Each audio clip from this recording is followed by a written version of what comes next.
Hi hello ನಮಸ್ತೆ friends, ಎಲ್ರಿಗೂ ಸಾಧನಾ academy Shikaripura YouTube ಚಾನಲ್ಗೆ ಸ್ವಾಗತ. ಇವತ್ತು ನಾವು physical features of India part 3 ಅನ್ನು ನೋಡೋಣ. ನಾವು ಈಗಾಗಲೇ ಪಾರ್ಟ್ 1 ಮತ್ತು ಪಾರ್ಟ್ 2 ಕವರ್ ಮಾಡಿದ್ದೀವಿ.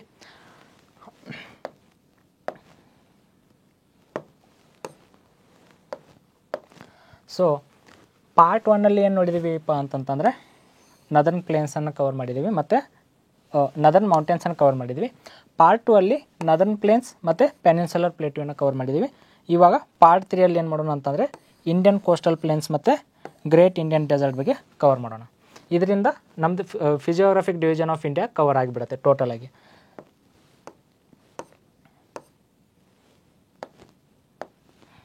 ಇವಾಗ ಪಾರ್ಟ್ 1 ಅಂತೂ ನದರ್ನ್ ಮೌಂಟೇನ್ಸ್ ನೋಡಿದ್ವಿ. ನದರ್ನ್ ಮೌಂಟೇನ್ಸ್ ಒಳಗೆ ಹಿಮಾಲಯಾಸು, ಲ್ಯಾಟಿಟ್ಯೂಡ್ನಲ್ ಡಿವಿಷನ್ನು, ಲಾಂಗಿಟ್ಯೂಡ್ನಲ್ ಡಿವಿಷನ್ ನೋಡಿದ್ವಿ. ಹಾಗೆ ಪಾರ್ಟ್ 2 ಅಲ್ಲಿ ಏನು ನೋಡಿದ್ವಿ ಅಂತಂತಂದರೆ ಸ್ವಲ್ಪ ರೀಕ್ಯಾಪ್ ಮಾಡೋಣ. ಫಸ್ಟು ನದರ್ನ್ ಪ್ಲೇನ್ಸ್ ನೋಡಿದ್ವಿ. ಆ ನದರ್ನ್ ಪ್ಲೇನ್ಸ್ ಒಳಗಡೆ ಪ್ಲೇನ್ಸ್ ಆಫ್ ಇಂಡಿಯಾನ ಕವರ್ ಮಾಡಿದ್ವಿ. ಈ ಪ್ಲೇನ್ಸ್ ಆಫ್ ಇಂಡಿಯಾ ಒಳಗೆ ಏನು ನೋಡಿದ್ವಿ ಅಂತಂತಂದರೆ ಒಂದನೇದು ಇಂಡಸ್ ಪ್ಲೇನು,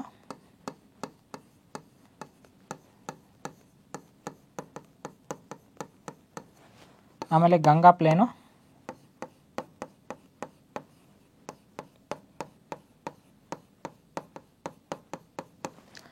ಆಮೇಲೆ ಥರ್ಡ್ ಅಂತೂ ಬ್ರಹ್ಮಪುತ್ರ ಪ್ಲೇನ್ ನೋಡಿದ್ವಿ.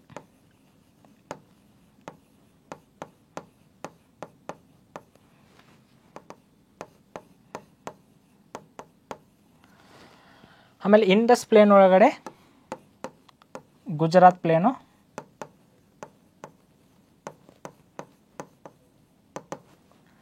ರಾಜಸ್ಥಾನ್ ಪ್ಲೇನ್ ನೋಡಿದ್ವಿ.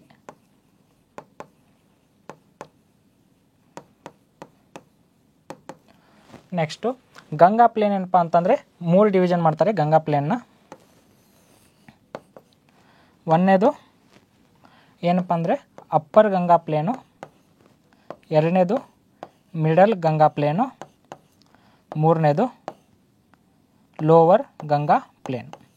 ಹಾಗೆ ಬ್ರಹ್ಮಪುತ್ರ ಪ್ಲೇನ್ಸ್ ಒಳಗೆ ಏನು ಡಿವಿಷನ್ ನೋಡಿರಲ್ಲ, ಬಟ್ ಆದರೂ ಡಿವಿಷನ್ ಮಾಡ್ಬೇಕಂತಂದರೆ ಒಂದು ಆಸಾಮ್ ಪ್ಲೇನ್ಸ್ ಅಂತ ಡಿವಿಷನ್ ಮಾಡ್ತಾರೆ, ಆಮೇಲೆ ಬ್ರಹ್ಮಪುತ್ರ ಪ್ಲೇನ್ಸ್ ಅಂತ ಡಿವಿಷನ್ ಮಾಡ್ತಾರೆ. ನಾವು ಇಷ್ಟು ಏನಪ್ಪ ಅಂತಂದರೆ ಪ್ಲೇನ್ಸ್ ಆಫ್ ಇಂಡಿಯಾ ಒಳಗೆ ಕವರ್ ಮಾಡಿದ್ವಿ. ನೆಕ್ಸ್ಟ್ ಏನಪ್ಪ ಅಂತಂದರೆ ಇದು ನದರ್ನ್ ಪ್ಲೇನ್ಸ್ ಒಳಗೆ ಮತ್ತೆ ಏನು ಕವರ್ ಮಾಡಿದ್ವಿ ಅಂತಂದರೆ ಕಾಂಪೊನೆಂಟ್ಸ್ ಆಫ್ ನದರ್ನ್ ಪ್ಲೇನ್ಸನ್ನು ಕವರ್ ಮಾಡಿದ್ವಿ. ಈ ಕಾಂಪೊನೆಂಟ್ಸ್ ಆಫ್ ನದರ್ನ್ ಪ್ಲೇನ್ಸ್ ಒಳಗೆ ಏನು ನೋಡಿದ್ವಿ ಅಂತಂದರೆ ಇದರೊಳಗಡೆ ಭಾಬರು, ತರೈಯು, ಭಾಂಗರು,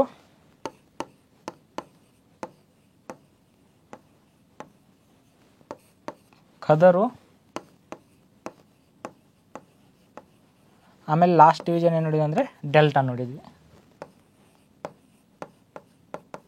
ಇಷ್ಟು ಏನಪ್ಪ ಅಂತಂದರೆ ಕಾಂಪೊನೆಂಟ್ಸ್ ಆಫ್ ನದರ್ನ್ ಪ್ಲೇನ್ಸ್ ಒಳಗಡೆ ನಾವು ಕವರ್ ಮಾಡಿದ್ವಿ. ಹಾಗೆಯೇ ಪ್ಲೇಟ್ಯೂಸ್ನ ಏನಪ್ಪ ಅಂದರೆ ಪೆನಿನ್ಸುಲರ್ ಪ್ಲೇಟ್ಯೂಸ್ನ ಕವರ್ ಮಾಡಿದ್ವಿ. ಪೆನಿನ್ಸುಲರ್ ಪ್ಲೇಟ್ಯೂಸ್ ಒಳಗಡೆ 2 ಡಿವಿಷನ್ ಬರುತ್ತೆ, ಒಂದು ಸೆಂಟ್ರಲ್ ಹೈಲ್ಯಾಂಡು, ಆಮೇಲೆ ಡೆಕ್ಕನ್ ಪ್ಲೇಟು. ಸೆಂಟ್ರಲ್ ಹೈಲ್ಯಾಂಡ್ ಒಳಗೆ ಮತ್ತೆ ಏನೇನು ಕವರ್ ಮಾಡಿದ್ವಿ ಅಂತಂದರೆ ಒಂದು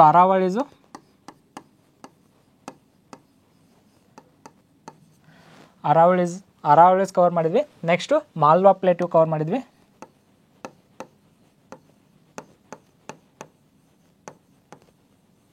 ಆಮೇಲೆ ಬುಂದೇಲ್ಖಂಡ್ ಬಾಗೇಲ್ಖಂಡ್ ರೀಜನ್ ಕವರ್ ಮಾಡಿದ್ವಿ.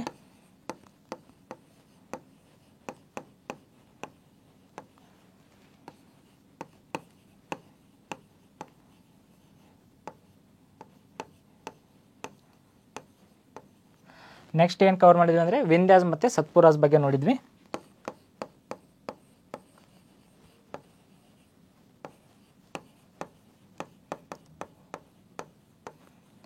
ಛೋಟಾ ನಾಗ್ಪುರ್ ಪ್ಲೇಟು,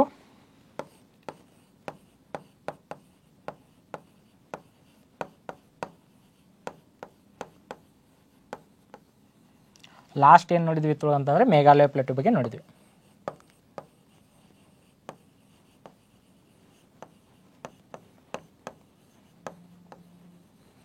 ಇಷ್ಟೇನಪ್ಪ ಅಂತಂದರೆ ಸೆಂಟ್ರಲ್ ಹೈಲ್ಯಾಂಡ್ಸ್ ಒಳಗೆ ಕವರ್ ಮಾಡಿದ್ವಿ. ನೆಕ್ಸ್ಟ್ ಏನಪ್ಪ ಅಂತಂದರೆ ಡೆಕ್ಕನ್ ಪ್ಲೇಟ್ಯೂ ಬಂದರೆ ಡೆಕ್ಕನ್ ಪ್ಲೇಟ್ಯೂ ಅಲ್ಲಿ ಏನೇನು ನೋಡಿದ್ವಿ ಅಂತಂತಂದರೆ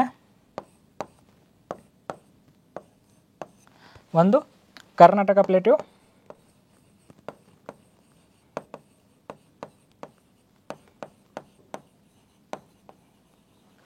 ಮಹಾರಾಷ್ಟ್ರ ಪ್ಲೇಟ್ಯೂ ಆರ್ ಡೆಕ್ಕನ್ ಪ್ಲೇಟ್ಯೂ. ಆಮೇಲೆ ಲಾಸ್ಟ್ ಏನಪ್ಪ ಅಂತಂದರೆ Telangana ಪ್ಲೇಟ್ಯೂ R Rayalaseema ಪ್ಲೇಟ್ಯೂ.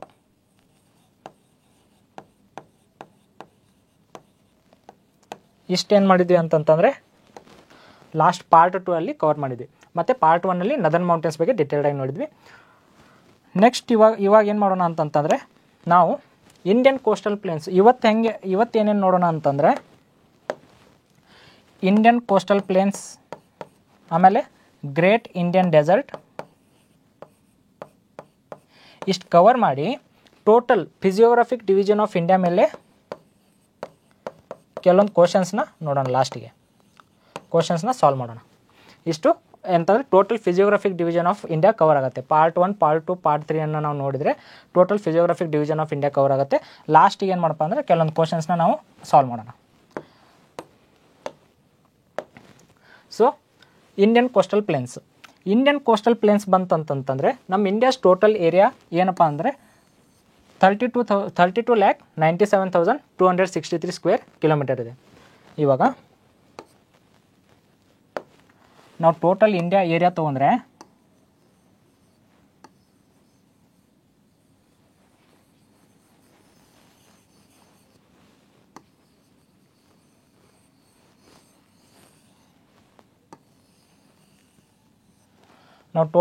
India's area ತೊಗೊಂತಂದರೆ 32 ಲ್ಯಾಕ್ ಸ್ಕ್ವೇರ್ ಕಿಲೋಮೀಟರ್ ಇದೆ. ಅಪ್ರಾಕ್ಸಿಮೇಟ್ಲಿ 32 ಲ್ಯಾಕ್ ಸ್ಕ್ವೇರ್ ಕಿಲೋಮೀಟರ್ ಇದೆ. ಇಂಡಿಯನ್ ಕೋಸ್ಟ್ ಲೈನ್ ಏರಿಯಾ ತೊಗೊಂಡು ಅಂತಂದರೆ ಇಂಡಿಯನ್ ಕೋಸ್ಟ್ ಲೈನ್ ಏರಿಯಾ ಎಷ್ಟಿದೆ ಅಂತಂದರೆ 7,500 ಅರೌಂಡ್ 15 ಕಿಲೋಮೀಟರ್ ಇದೆ. ಇದು ಇಂಡಿಯನ್ ಕೋಸ್ಟ್ ಲೈನ್ ಏರಿಯಾ. ಇಲ್ಲಿ ಏನಪ್ಪ ಅಂತಂದರೆ ಯಾವ್ಯಾವ ಸ್ಟೇಟ್ಸ್ ಮಧ್ಯೆ ಇದು ಕೋಸ್ಟಲ್ ಏರಿಯಾ ಇದೆ ಅಂತಂತಂದರೆ ಫಸ್ಟು ಗುಜರಾತು, ಮಹಾರಾಷ್ಟ್ರ, ಗೋವಾ, ಕರ್ನಾಟಕ, ಕೇರಳ, ತಮಿಳುನಾಡು, ಆಂಧ್ರ ಪ್ರದೇಶ, ಒಡಿಶಾ, ವೆಸ್ಟ್ ಬೆಂಗಾಲು.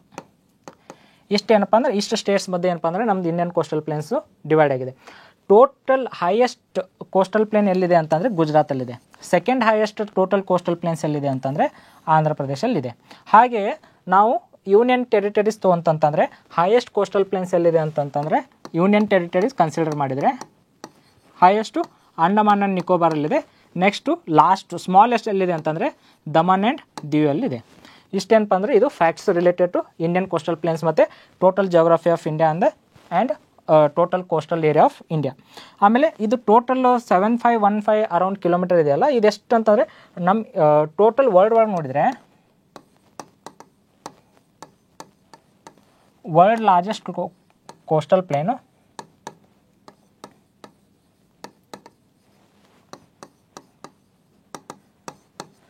ಇವಾಗ ವರ್ಲ್ಡಲ್ಲೇ ಲಾರ್ಜೆಸ್ಟ್ ಕೋಸ್ಟಲ್ ಪ್ಲೇನ್ ಇರೋದು ಯಾವುದಪ್ಪ ಅಂತಂತಂದರೆ ಕೆನಡಾ ಏನಪ್ಪ ಅಂದರೆ ವರ್ಲ್ಡಲ್ಲಿ ಲಾರ್ಜೆಸ್ಟ್ ಕೋಸ್ಟಲ್ ಪ್ಲೇನ್ ಐತೆ. ನಮ್ಮ ಇಂಡಿಯಾ ಎಷ್ಟು ರ್ಯಾಂಕ್ ಮಾಡುತ್ತೆ ಅಂತಂದರೆ 20th ರ್ಯಾಂಕ್ ಮಾಡುತ್ತೆ.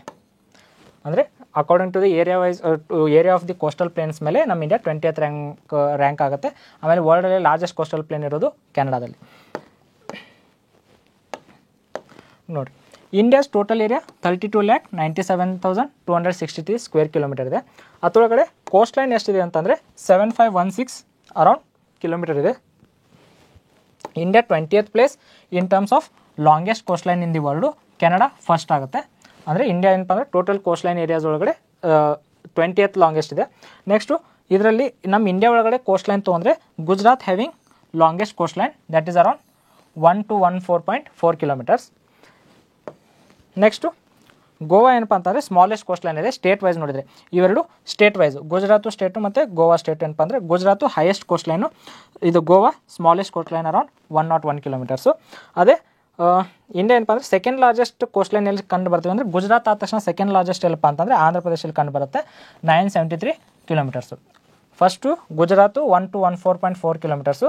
ಆಮೇಲೆ second largest coast line area of the state ನಮ್ಮ ಇಂಡಿಯಾ ಸ್ಟೇಟ್ ಕನ್ಸಿಡರ್ ಮಾಡಿದರೆ 973 ಕಿಲೋಮೀಟರ್ಸು ಎಲ್ಲಿಪ್ಪ ಅಂತಂದರೆ ಆಂಧ್ರ ಪ್ರದೇಶ. ಆಮೇಲೆ ಸ್ಮಾಲೆಸ್ಟ್ ಕೋಸ್ಟ್ ಲೈನ್ ನೋಡಿದರೆ ಯಾವ ಸ್ಟೇಟಲ್ಲಿ ಇದೆ ಅಂತಂದರೆ 101 ಕಿಲೋಮೀಟರ್ಸ್ ಇದೆ. ನೆಕ್ಸ್ಟ್ ಏನಪ್ಪ ಅಂತಂದರೆ ಅದೇ ಯೂನಿಯನ್ ಟೆರಿಟರೀಸ್ ನಾವೇನಾದರೂ ಕನ್ಸಿಡರ್ ಮಾಡಿದ್ರೆ Andaman and Nicobar island having longest coast line ಎಷ್ಟಿದೆಯಪ್ಪ ಅಂತಂತಂದರೆ 1926 ಕಿಲೋಮೀಟರ್ಸ್ ಇದೆ. ನೆಕ್ಸ್ಟು ದಮನ್ ಆ್ಯಂಡ್ ದಿಯು ಇದೆಯಲ್ಲ smallest coast line it is around 34 kilometres. ಇಲ್ಲೇನು ಕ್ಲಾರಿಟಿ ತೊಗೋಬೇಕಂತಂದರೆ ಸ್ಟೇಟ್ಸಲ್ಲಿ ಬಂತಂತಂದರೆ ಗುಜರಾತ್ ಹೈಯೆಸ್ಟು, ಆಂಧ್ರ ಪ್ರದೇಶ್ ಸೆಕೆಂಡು, ಆಮೇಲೆ ಗೋವಾ ಸ್ಮಾಲೆಸ್ಟು. ಇಷ್ಟು ಮೂರನ್ನು ನೀವು ನೆನಪಿಟ್ಕೋಬೇಕು. ಹಾಗೆ ಯೂನಿಯನ್ ಟೆರಿಟರೀಸ್ ಬಂದರೆ ಯೂನಿಯನ್ ಟೆರಿಟರೀಸ್ ಕನ್ಸಿಡರ್ ಮಾಡಿದ್ರೆ Andaman and Nicobar highest longest coast line, ಆಮೇಲೆ ದಮನ್ ಆ್ಯಂಡ್ ದಿಯು ಏನಪ್ಪ ಅಂತಂದರೆ ಸ್ಮಾಲೆಸ್ಟ್ ಕೋಸ್ಟ್ ಲೈನು. ಇಷ್ಟು ನೀವು ನೆನಪಾಗಿ ಇಟ್ಕೋಬೇಕು. ನೆಕ್ಸ್ಟು ಆಂಧ್ರ ಪ್ರದೇಶಲ್ಲಪ್ಪ ಅಂತಂದರೆ ಲಾರ್ಜೆಸ್ಟ್ ಫಿಶ್ ಪ್ರೊಡ್ಯೂಸಿಂಗ್ ಸ್ಟೇಟ್ ಅಂತ ಕರಿತೀವಿ. ಇದು ಆಂಧ್ರ ಪ್ರದೇಶದಲ್ಲಿ ಲಾರ್ಜೆಸ್ಟ್ ಫಿಶ್ ಪ್ರೊಡ್ಯೂಸ್ ಮಾಡ್ತಾರೆ. Second largest fish producing state ಯಾವುದು ಅಂತಂತಂದರೆ ವೆಸ್ಟ್ ಬೆಂಗಾಲ್. ಆಮೇಲೆ ಈ ಕೋಸ್ಟ್ ಲೈನ್ ಇದೆಯಲ್ಲ 9 ಸ್ಟೇಟ್ಸ್ ಮಧ್ಯೆ ಶೇರ್ ಆಗಿದೆ. ಆಗಲೇ ಸ್ಟೇಟ್ಸ್ ಅಂತ ತೋರಿಸಿದ್ನಿ. ನೆಕ್ಸ್ಟ್ ಏನಪ್ಪ ಅಂತಂದರೆ ಅದನ್ನೇ ಇನ್ನೊಂದ್ಸತಿ ನೋಡ್ಬೇಕಂದ್ರೆ ಇದು ಕೋಸ್ಟಲ್ ಪ್ಲೇನ್ಸ್ ಆ್ಯಂಡ್ ಸ್ಟೇಟ್ಸ್ ಅಂತಂದರೆ ಫಸ್ಟು ಗುಜರಾತು, ಮಹಾರಾಷ್ಟ್ರ ಅಂದರೆ 9 ಸ್ಟೇಟ್ಸ್ ಯಾವ್ಯಾವ ಅಂತಂದರೆ ಗುಜರಾತ್, ಮಹಾರಾಷ್ಟ್ರ, ಕರ್ನಾಟಕ, ಕೇರಳ, ತಮಿಳುನಾಡು, ಆಂಧ್ರ ಪ್ರದೇಶ್, ಒಡಿಶಾ, ವೆಸ್ಟ್ ಬೆಂಗಾಲ್. ಇವೇನಪ್ಪ ಅಂದರೆ ಕೋಸ್ಟಲ್ ಪ್ಲೇನ್ಸ್ ಆ್ಯಂಡ್ ಸ್ಟೇಟ್ಸ್. ಎಷ್ಟು ಸ್ಟೇಟ್ಸ್ ಮಧ್ಯೆ ಇದೆ ಅಂತಂತಂದರೆ 9 ಸ್ಟೇಟ್ಸ್.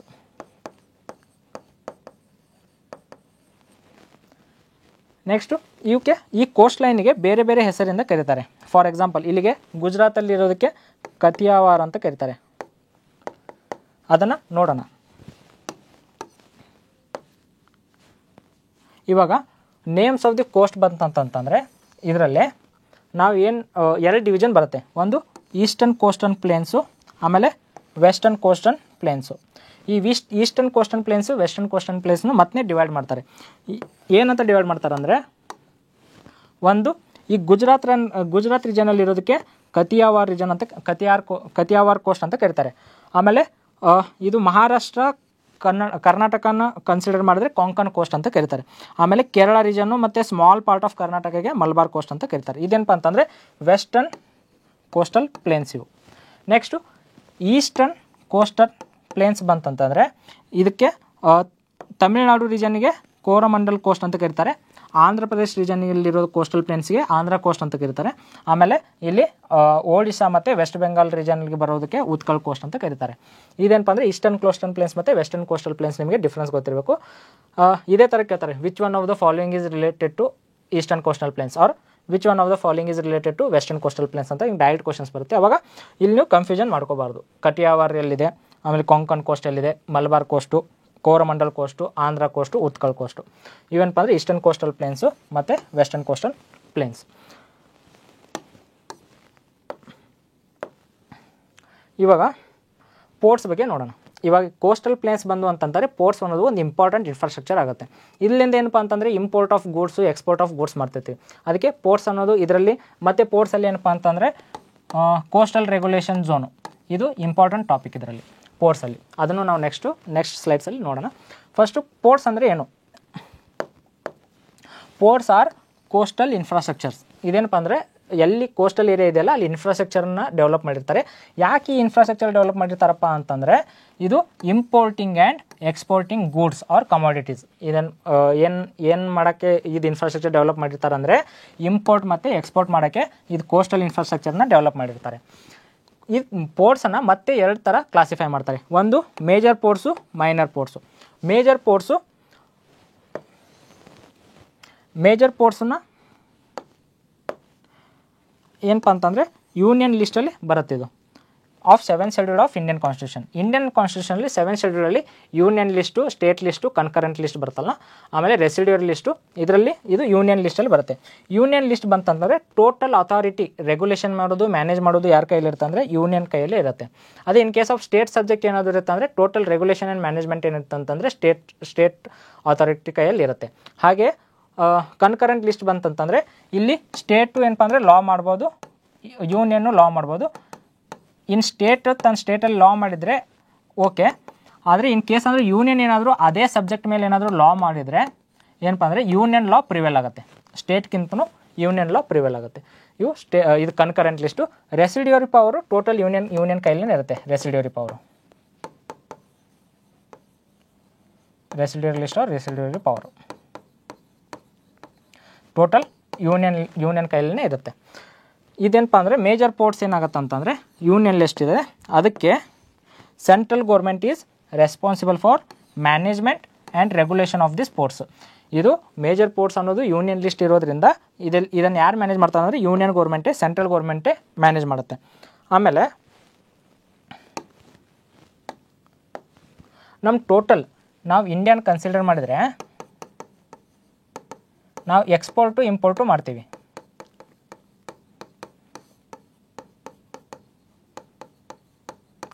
ಇದಕ್ಕೆ ಎಕ್ಸ್ಪೋರ್ಟ್ ಮತ್ತು ಇಂಪೋರ್ಟ್ ಮಾಡೋದಕ್ಕೆ ಇದಕ್ಕೆ ಏನಂತ ಕರೀತಾರೆ ಅಂದರೆ ಟ್ರೇಡ್ ಅಂತ ಕರೀತಾರೆ.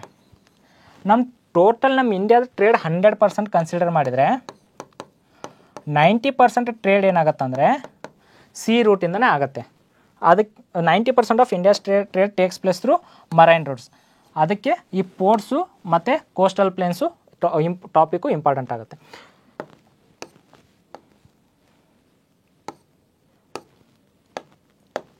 ಮೇಜರ್ ಪೋರ್ಟ್ಸ್ ಬಂದು ಅಂತಂತಂದರೆ ನಮ್ಮ ಇಂಡಿಯಾದಲ್ಲಿ 13 ಮೇಜರ್ ಪೋರ್ಟ್ಸ್ ಇದ್ದಾವೆ.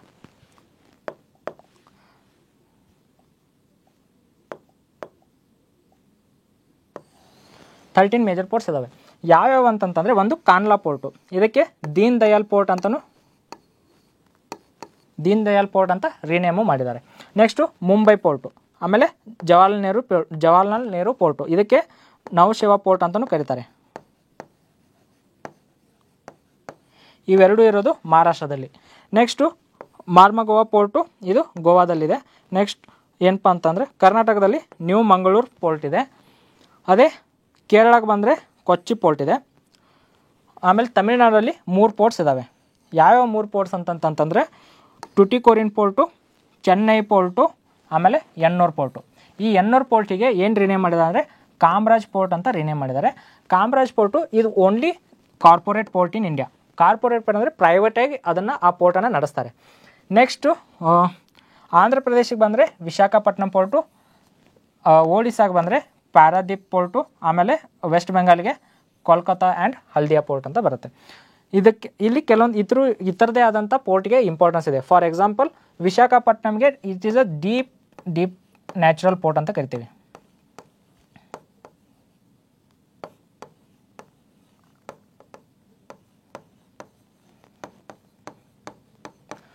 ಡೀಪ್ ನ್ಯಾಚುರಲ್ ಪೋರ್ಟ್ ಅಂತ ಕರಿತೀವಿ. ಹಾಗೆ ಇದು ಪ್ಯಾರಾದೀಪ್ ಪೋರ್ಟ್ ಬಂತಂತಂದರೆ ಇದೇನಪ್ಪ ಅಂತಂದರೆ ಎಕ್ಸ್ಪೋರ್ಟ್ ಮಾಡಿದೆ ಅಲ್ಯೂಮಿನಿಯಂ ಮತ್ತು ಐರನ್ ಆಕ್ಸೈಡ್ನ ಜಪಾನ್ಗೆ. ಹಾಗೆ ಇತರದೇ ಆದಂಥ ಇಂಪಾರ್ಟೆನ್ಸ್ ಇದ್ದಾವೆ. ಯಾವ್ಯಾವ ಪೋರ್ಟ್ಸ್ ನೋಡಿದ್ವಿ ಅಂತಂದರೆ Kandla port, Mumbai port, JNPT port ಅಥವಾ ನವಶೇವಾ ಪೋರ್ಟು, ಜವಾಹರ್ಲಾಲ್ ನೆಹರು ಪೋರ್ಟ್ ಅಥವಾ Nhava Sheva port, Marmagao port, new Mangaluru port, Kochi port, Tuticorin port, Chennai port, Ennore port, Visakhapatnam port, Paradip port, ಆಮೇಲೆ ಕೋಲ್ಕತ್ತಾ ಆ್ಯಂಡ್ ಹಲ್ದಿಯಾ ಪೋರ್ಟ್. ಇವೆಷ್ಟೇನಪ್ಪ ಅಂದರೆ 13 ಮೇಜರ್ ಪೋರ್ಟ್ಸ್ ಇವು. ಆಮೇಲೆ ಅಂಡಮಾನ್ ಆ್ಯಂಡ್ ನಿಕೋಬಾರಲ್ಲಿ ಬಂದರೆ ಪೋರ್ಟ್ ಬ್ಲೇರ್ ಪೋರ್ಟ್ ಅಂತ ಬರುತ್ತೆ. ಕಾನ್ಲಾ ಪೋರ್ಟ್ಗೆ ದೀನ್ ದಯಾಳ್ ಪೋರ್ಟ್ ಅಂತ ರಿನೇಮ್ ಮಾಡಿದ್ದಾರೆ ಅಂತ ಹೇಳಿದೆ. Next Nhava Sheva port is renamed as Nhava Sheva port ಮಹಾರಾಷ್ಟ್ರದಲ್ಲಿ ಬರುತ್ತೆ. ಇದಕ್ಕೆ JNPT ಪೋರ್ಟ್ ಅಂತ ಕರೀತಾರೆ ಅಥವಾ ಜವಾಹರ್ಲಾಲ್ ನೆಹರು ಪೋರ್ಟ್ ಅಂತ ಕರೀತಾರೆ. ಟುಟಿಕೋರಿನ್ ಪೋರ್ಟ್ ಏನಪ್ಪ ಅಂತಂದರೆ ಚಿದಂಬರಂ ಪೋರ್ಟ್ ಅಂತ ರಿನೇಮ್ ಮಾಡಿದ್ದಾರೆ. ಟುಟಿಕೋರಿನ್ ಪೋರ್ಟ್ ತಮಿಳ್ನಾಡಲ್ಲಿ ಬರುತ್ತೆ. ಆಮೇಲೆ ಹೈಯೆಸ್ಟ್ ನಂಬರ್ ಆಫ್ ಪೋರ್ಟ್ಸ್ ಇರೋದಲ್ಲಿ ಮೇಜರ್ ಪೋರ್ಟ್ಸ್ ಇರೋದೆಲ್ಲಪ್ಪ ಅಂತಂದರೆ ತಮಿಳ್ನಾಡಲ್ಲಿ. Second highest number of major ports ಇರೋದು ಮಹಾರಾಷ್ಟ್ರದಲ್ಲಿ. Ennore port is renamed as Kamaraj port. Ennore port ಇದು ತಮಿಳ್ನಾಡಲ್ಲೇ ಬರುತ್ತೆ. ಇದಕ್ಕೆ ಕಾಮರಾಜ್ ಪೋರ್ಟ್ ಅಂತ ಕರೀತಾರೆ. ವಿಶಾಖಪಟ್ಟಣಂ ಏನಪ್ಪ ಅಂದರೆ ಡೀಪೆಸ್ಟ್ ನ್ಯಾಚುರಲ್ ಪೋರ್ಟು. ಅಂದರೆ ಎಲ್ಲ ಒಂದೊಂದು ಪೋರ್ಟ್ದು ಏನಪ್ಪ ಅಂತಂದರೆ ಇಂಪಾರ್ಟೆನ್ಸ್ ಇದೆ ಅದರದೇ ಆದಂಥ. ಮುಂಬೈ ಪೋರ್ಟ್ ಏನಪ್ಪ ಅಂತಂದರೆ ಲಾರ್ಜೆಸ್ಟ್ ಪೋರ್ಟ್ ಆಫ್ ಇಂಡಿಯಾ. ಆಮೇಲೆ it is the busiest port of India. Next ಬೇರೆ ಪೋರ್ಟ್ಸ್ದು ಏನು ಇಂಪಾರ್ಟೆನ್ಸ್ ಇದೆ ಅಂತಂದರೆ ಮಾರ್ಮಗೋವಾ ಪೋರ್ಟು, ಇದಕ್ಕೆ ಬ್ಯೂಟಿಫುಲ್ ಪೋರ್ಟ್ ಆಫ್ ಇಂಡಿಯಾ ಅಂತಲೂ ಕರೀತಾರೆ. ಇದೇನಪ್ಪ ಅಂದರೆ beautiful port of India. Next Cochin port ಏನು ಮಾಡುತ್ತೆ, ಸ್ಪೈಸಸ್ನ ಎಕ್ಸ್ಪೋರ್ಟ್ ಮಾಡುತ್ತೆ. ಎಲ್ಲಿ ಕೇರಳದಲ್ಲಿ ಬರುತ್ತೆ ಕೊಚ್ಚಿನ್ ಪೋರ್ಟು.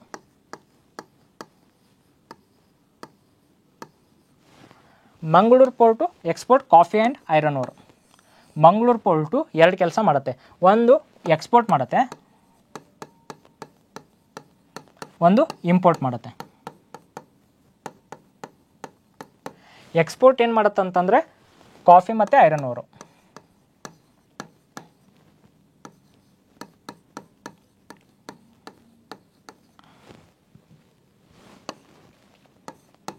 ಇಂಪೋರ್ಟ್ ಏನು ಮಾಡುತ್ತಂದರೆ ಕ್ರೂಡ್ ಆಯಿಲು. ಈ ಕ್ರೂಡ್ ಆಯಿಲಿಂದ ಏನು ಮಾಡ್ತಾರೆ ಅಂದರೆ ಪೆಟ್ರೋಲ್ ಮತ್ತು ಡೀಸೆಲ್ನ ಎಕ್ಸ್ಟ್ರಾಕ್ಟ್ ಮಾಡ್ತಾರೆ.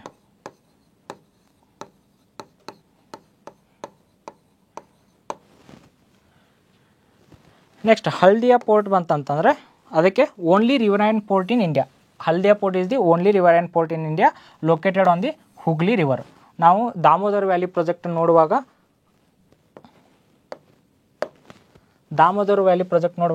ಇದೊಂದು ಇಷ್ಟು ನೋಡಿದ್ವಿ. ಏನಪ್ಪ ಅಂತಂದರೆ ಛೋಟಾ ನಾಗ್ಪುರ್ ಪ್ಲೇಟ್ಯೂ, ಅಲ್ಲಿಂದ ದಾಮೋದರ್ ರಿವರ್ ಫ್ಲೋ ಆಗುತ್ತೆ. ಇದು ಕೋನಾರ್ ರಿವರು, ಆಮೇಲೆ ಇದು ತಿಲಿಯಾ ರಿವರು, ಇಲ್ಲಿ ಕೋನಾರ್ ಡ್ಯಾಮ್ ಇದೆ, ಆಮೇಲೆ ತೆಲಿಯಾ ಡ್ಯಾಮು, ಮೈಥುನ್ ಡ್ಯಾಮು, ಪಂಚೆಟ್ ಡ್ಯಾಮು. ಇದು ಹೋಗಿ ಎಲ್ಲಿ ಜಾಯ್ನ್ ಆಗುತ್ತೆ ಅಂದರೆ ಹುಗ್ಲಿ ರಿವರ್ಗೆ ಜಾಯ್ನ್ ಆಗುತ್ತೆ. ಇದು ಈ ಹುಗ್ಲಿ ರಿವರ್ ಮೇಲೇನೇನು ಇದೆ ಅಂತಂತಂದರೆ ಪ್ಯಾರಾದೀಪ್ ಪೋರ್ಟ್ ಇದೆ, only river and port in India. ಇದು Chota Nagpur plate, Konar river, Tilaiya river, ಇದು Damodar river, Panchet dam, Konar dam, Tilaiya dam, ಆಮೇಲೆ ಮೈಥುನ್ ಡ್ಯಾಮು. ಇದೇನಪ್ಪ ಅಂದರೆ ದಾಮೋದರ್ ರಿವರ್ ವ್ಯಾಲಿ ಪ್ರಾಜೆಕ್ಟ್ನ ನೋಡಿದ್ವಿ. ಪ್ಲೇಟ್ಯೂಸ್ನ ಪಾರ್ಟ್ 2 ಒಳಗಡೆ ಪ್ಲೇಟ್ಯೂಸ್ ನೋಡುವಾಗ ಇದು ದಾಮೋದರ್ ರಿವರ್ ವ್ಯಾಲಿ ಪ್ರಾಜೆಕ್ಟ್ ನೋಡಿದ್ವಿ. ಫಸ್ಟ್ ಫೈರ್ ಪ್ಲಾನ್ ಒಳಗೆ ಬಂದಿತ್ತು ಅಂತ ನೋಡಿದ್ವಿ. ಇದೇ ಹೋಗಿ ಹುಗ್ಲಿಗೆ ಜಾಯ್ನ್ ಆಗುತ್ತೆ. ಆ ಹುಗ್ಲಿ ಮೇಲೆ ಏನಪ್ಪ ಅಂದರೆ only river and port Haldia port ಇದೆ. ನೆಕ್ಸ್ಟು ಮಂಗಳೂರು ಪೋರ್ಟ್ ಇಂಪೋರ್ಟ್ಸ್ ಏನಪ್ಪ ಅಂದರೆ ಹೇಳಿದೆ ನಾನು, ಮಂಗಳೂರು ಪೋರ್ಟ್ದು 2 ಇಂಪಾರ್ಟೆನ್ಸ್ ಇದ್ದಾವೆ. ಒಂದು ಎಕ್ಸ್ಪೋರ್ಟ್ ಮಾಡುತ್ತೆ, ಇನ್ನೊಂದು ಇಂಪೋರ್ಟ್ ಮಾಡುತ್ತೆ. ಎಕ್ಸ್ಪೋರ್ಟ್ ಏನು ಮಾಡುತ್ತೆ ಅಂತಂದರೆ ಕಾಫಿ ಮತ್ತು ಐರನ್ ಓರು. ಇಂಪೋರ್ಟ್ ಏನು ಮಾಡುತ್ತೆ ಅಂತಂದರೆ ಕ್ರೂಡ್ ಆಯಿಲ್ನ ಇಂಪೋರ್ಟ್ ಮಾಡುತ್ತೆ. ಈ ಕ್ರೂಡ್ ಆಯಿಲ್ನ ಇದರಿಂದ ಪೆಟ್ರೋಲ್ ಮತ್ತು ಡೀಸೆಲ್ನ ಎಕ್ಸ್ಟ್ರಾಕ್ಟ್ ಮಾಡ್ತಾರೆ. ಯಾರು ಎಕ್ಸ್ಟ್ರಾಕ್ಟ್ ಮಾಡ್ತಾರೆ ಅಂದರೆ ಮಂಗಳೂರು ರಿಫೈನರಿ ಲಿಮಿಟೆಡ್. ಇದೇನು ಮಾಡುತ್ತೆ ಅಂದರೆ ಈ ಕ್ರೂಡ್ ಆಯಿಲಿಂದ ಪೆಟ್ರೋಲ್ ಮತ್ತು ಡೀಸೆಲ್ನ ಎಕ್ಸ್ಟ್ರಾಕ್ಟ್ ಮಾಡ್ತಾರೆ. ಇದು ಮೇಜರ್ ಪೋರ್ಟ್ಸ್ ಬಗ್ಗೆ ನೋಡಿದ್ವಿ. ಮೇಜರ್ ಪೋರ್ಟ್ಸ್ ಯಾವ್ಯಾವು ಮತ್ತು ಅದರ ಇಂಪಾರ್ಟೆನ್ಸ್ ಏನೇನು ಅಂತ ನೋಡಿದ್ವಿ, ಮತ್ತು ಯಾರು ರೆಗ್ಯುಲೇಟ್ ಮತ್ತು ಮ್ಯಾನೇಜ್ಮೆಂಟ್ ಮಾಡ್ತಾರಂತ. ಇವಾಗ ಮೈನರ್ ಪೋರ್ಟ್ಸ್ ಬಗ್ಗೆ ಬರೋಣ. ಮೈನರ್ ಪೋರ್ಟ್ಸ್ ಏನಪ್ಪ ಅಂದರೆ ಇದು ಕನ್ಕರೆಂಟ್ ಲಿಸ್ಟಲ್ಲಿ ಬರುತ್ತೆ. ಕನ್ಕರೆಂಟ್ ಲಿಸ್ಟಲ್ಲಿ ಅಂತಂದ್ರೇನು, ಇದಕ್ಕೆ ಸ್ಟೇಟು ಲಾ ಮಾಡ್ಬೋದು, ಸೆಂಟರು ಲಾ ಮಾಡ್ಬೋದು. ಇನ್ ಕೇಸ್ ಸೆಂಟರ್ ಏನಾದರೂ ಲಾ ಮಾಡಿತ್ತಂದರೆ ಸೆಂಟರ್ ಲಾ ಪ್ರಿವೇಲ್ ಆಗುತ್ತೆ. ಇವೊಂದು ಸ್ಟೇಟ್ ಲಾ ಇದ್ರೂ ಸೆಂಟರ್ ಏನಾದರೂ ಲಾ ತೊಗೊಂಬತ್ತಂತಾರೆ, ಇದು ಸೆಂಟರ್ ಯಾವ ಥರ ಲಾ ತೊಗೊಂಬರ್ತಂದರೆ ಮಾಡೆಲ್ ಆ್ಯಕ್ಟ್ ಥರ ತೊಗೊಂಬರುತ್ತೆ, ಮಾಡೆಲ್ ಲಾ. ಇದನ್ನು ಸ್ಟೇಟ್ ತಂದೆ ರೀತಿಯಾದಂತಂದು ತನ್ನ ಅನುಕೂಲ ತಕ್ಕಂಗೆ ಏನಪ್ಪ ಅಂದರೆ ಇದನ್ನು ಅಡ್ಜಸ್ಟ್ ಮಾಡ್ಕೋಬೇಕು. Next listed under current list of 7th schedule of Indian constitution. Generally state government are responsible for management and regulation of minor ports. Minor ports generally ಯಾರು ರೆಗ್ಯುಲೇಟ್ ಮತ್ತು ಮ್ಯಾನೇಜ್ ಮಾಡ್ತಾರಂದರೆ ಸ್ಟೇಟ್ ಗೌರ್ಮೆಂಟೇ ಮ್ಯಾನೇಜ್ ಮಾಡುತ್ತೆ. But in case ಅನ್ನೋ ಸೆಂಟ್ರನ್ ಏನಾದರೂ law ತೊಗೊಂಬಂತಂತಂದರೆ ಇವರು ಸ್ಟೇಟ್ ಗೌರ್ಮೆಂಟು ಆ ಲಾನೇ ಫಾಲೋ ಮಾಡಬೇಕು. Highest number of minor ports ಎಲ್ಲಿದ್ದಾವೆ ಅಂದರೆ ಮಹಾರಾಷ್ಟ್ರದಲ್ಲಿ ಇದ್ದಾವೆ. ಎಷ್ಟು 50ಕ್ಕಿಂತ ಮೇಲೂ ಜಾಸ್ತಿನೇ ಇದೆ ಏನು ಮೈನರ್ ಪೋರ್ಟ್ಸ್ ಇದ್ದಾವೆ. Followed by Gujarat. Second highest ಎಲ್ಲಿಪ್ಪ ಅಂತಂದರೆ ಗುಜರಾತಲ್ಲಿ ಅರೌಂಡ್ 40+ ಏನಂತಂದರೆ ಇದು ಮೈನರ್ ಪೋರ್ಟ್ಸ್ ಗುಜರಾತಲ್ಲಿ ಇದ್ದಾವೆ. ಇವಾಗ ಒಂದೇನು ಇಂಪಾರ್ಟೆಂಟ್ ಅಂತಂದರೆ ಪೋರ್ಟ್ಸ್ ಒಳಗಡೆ ಟೈಪ್ಸ್ ಆಫ್ ಪೋರ್ಟ್ಸ್ ಇಂಪಾರ್ಟೆಂಟು. ಕೆಲವೊಂದು ಟೈಪ್ಸ್ ಇಂಪಾರ್ಟೆಂಟು. ಏನು 4 ಟೈಪ್ಸ್ ಇಂಪಾರ್ಟೆಂಟು. ಅದರಲ್ಲಿ ಒಂದು ಎನ್ನೋರ್ port, ferry port, out port, ಆಮೇಲೆ ಪೋರ್ಟ್ ಆಫ್ ಕಾಲು. ಇವೇನಪ್ಪ ಅಂದರೆ ಇವು 4 ಟೈಪ್ಸ್ ಇಂಪಾರ್ಟೆಂಟು. ಇವು ಯಾಕೆ ಇಂಪಾರ್ಟೆಂಟ್ ಅಂದರೆ ಡೈರೆಕ್ಟ್ ಕ್ವಶನ್ಸೇ ಬರುತ್ತೆ. Ennore port means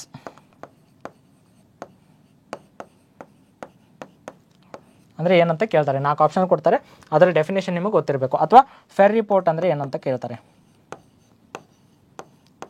for example ಇದು UPSCಯಲ್ಲಿ ಒಂದು ಸರಿ ಏನೋ ಕೇಳಿದ್ದಿದೆ. Ferry port of call or out port ಏನೋ ಒಂದು ಕ್ವಶನ್ ಇದೆ. ಒಟ್ಟಿನಲ್ಲಿ ಟೈಪ್ಸ್ ಆಫ್ ಪೋರ್ಟ್ಸಲ್ಲಿ ಒಂದು UPSC ಕ್ವಶನ್ ಫ್ರೇಮ್ ಮಾಡಿತ್ತು. ಅದಕ್ಕೆ ಇದು ನಮ್ಗೆ ಡೆಫಿನೇಷನ್ಸ್ ಗೊತ್ತಿರಬೇಕು. ಎನ್ನೋರ್ ಪೋರ್ಟ್ ಅಂದ್ರೇನು, ಫೆರ್ರಿ ಪೋರ್ಟ್ ಅಂದ್ರೇನು, ಔಟ್ ಪೋರ್ಟ್ ಅಂದ್ರೇನು, ಮತ್ತು ಪೋರ್ಟ್ ಆಫ್ ಕಾಲ್ ಅಂದರೆ ಏನು, ಇದರ ಡೆಫಿನೇಷನ್ಸ್ ನೆಕ್ಸ್ಟ್ ಸ್ಲೈಡಲ್ಲಿ ನೋಡೋಣ. ಎನ್ನೋರ್ ಪೋರ್ಟ್ ಅಂದ್ರೇನು, generally used for importing and exporting of goods. ಅಲ್ಲೇನಾದರೂ ಬರೀ ಗೂಡ್ಸನ್ನ ಇಂಪೋರ್ಟ್ ಮತ್ತು ಎಕ್ಸ್ಪೋರ್ಟ್ ಆಗ್ತಿದ್ರೆ ಅದಕ್ಕೆ ಎನ್ನೋರ್ ಪೋರ್ಟ್ ಅಂತ ಕರಿತೀವಿ. Next ferry port. ಈ ಫೆರ್ರಿ ಪೋರ್ಟ್ ಅಂದರೆ ಇದು ಯೂಸ್ಡ್ ಫಾರ್ ಜನರಲಿ ಟ್ರಾನ್ಸ್ಪೋರ್ಟಿಂಗ್ ಪ್ಯಾಸೆಂಜರ್ನ ಟ್ರಾನ್ಸ್ಪೋರ್ಟ್ ಮಾಡೋಕ್ಕೆ ಯೂಸ್ ಮಾಡೋದು ಪೋರ್ಟ್ ಯಾವುದಂದರೆ ferry port. Next out port ಅಂದರೆ alternative or adjacent port near existing port to reduce the pressure. ಇಲ್ಲೇನಾಗುತ್ತಂದರೆ ಫಾರ್ ಎಕ್ಸಾಂಪಲ್ ಬೆಸ್ಟ್ ಎಕ್ಸಾಂಪಲ್ ಯಾವುದಂದರೆ Mumbai port.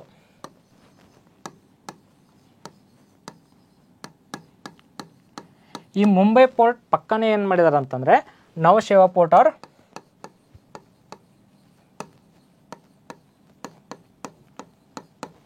JNPT port form ಮಾಡಿದ್ದಾರೆ. ನವಶೇವಾ ಅಥವಾ JNPT ಅಂತ ಕರೀತಾರೆ. ಇದರಲ್ಲಿ ಇದು ಬ್ಯೂಜಿಯೆಸ್ಟ್ ಪೋರ್ಟ್ ಆಗಿರೋದ್ರಿಂದ ಪ್ರೆಷರ್ ಜಾಸ್ತಿ, ಈ ಪೋರ್ಟ್ ಮೇಲೆ ಪ್ರೆಷರ್ ಜಾಸ್ತಿ ಇರೋದ್ರಿಂದ ಈ ನವಶೇವಾ ಪೋರ್ಟ್ ಏನಪ್ಪ ಅಂದರೆ ಈ ಥರ ಅಡ್ಜಸೆಂಟ್ ಆಗಿ ಫಾರ್ಮ್ ಮಾಡಿದ್ದಾರೆ. ಅದಕ್ಕೆ ಔಟ್ ಪೋರ್ಟ್ ಅಂತ ಕರಿತೀವಿ. Alternative or adjacent port near existing port to reduce the pressure. For example ಏನಪ್ಪ ಅಂದರೆ Nhava Sheva port adjacent to Mumbai port. Next ಏನಪ್ಪ ಅಂದರೆ port of call. Port of call ಅಂದರೆ ಇದಕ್ಕೆ ಮಿಡ್ವೇ ಪೋರ್ಟ್ ಅಂತ ಕರಿತೀವಿ. ಮಿಡ್ವೇ ಪೋರ್ಟ್ ಅಂತ ಯಾಕೆ ಕರಿತೀವಿ? ಫಾರ್ ಎಕ್ಸಾಂಪಲ್ ಇವಾಗ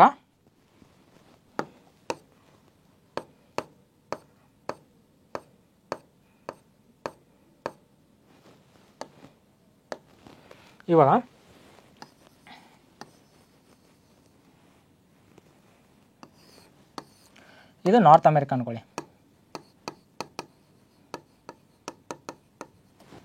ಆಮೇಲೆ ಇಲ್ಲಿ ಇಂಡಿಯಾ. ಇಲ್ಲಿಂದ ಗೂಡ್ಸನ್ನ ಎಕ್ಸ್ಪೋರ್ಟ್ ಮಾಡ್ತಾ ಇದ್ದಾರೆ. ಇಲ್ಲಿ ಆಫ್ರಿಕಾ ಇದೆ. ಇಲ್ಲೇನಪ್ಪ ಅಂತಂದರೆ ಫ್ಯೂಲು ಎಕ್ಸಾಸ್ಟ್ ಆಗುತ್ತೆ ಅಂದ್ಕೊಳ್ಳಿ.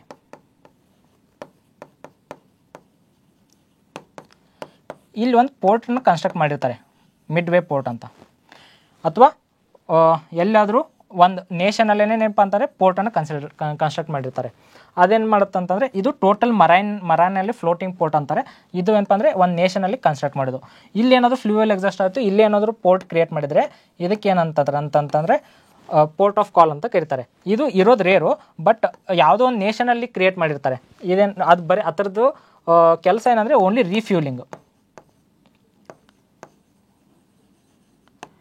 ರೀಫ್ಯೂಲಿಂಗ್ ಮಾಡೋದು, ಸರ್ವಿಸಿಂಗ್ ಮಾಡೋದು. ಅದಕ್ಕೆ ಪೋರ್ಟ್ ಆಫ್ ಕಾಲ್ ಅಂತ ಕರಿತೀವಿ. ಆಮೇಲೆ ಮತ್ತೆ ಇಲ್ಲಿಂದ ರೀಫ್ಯೂಲ್ ಆದ ತಕ್ಷಣ ಏನು ಮಾಡ್ತಪ್ಪ ಅಂದರೆ ಇಲ್ಲಿ ಎಕ್ಸ್ಪೋರ್ಟ್ ಆಗುತ್ತೆ ಗೂಡ್ಸು. ಇದಕ್ಕೆ ಪೋರ್ಟ್ ಆಫ್ ಕಾಲ್ ಅಂತ ಕರಿತೀವಿ.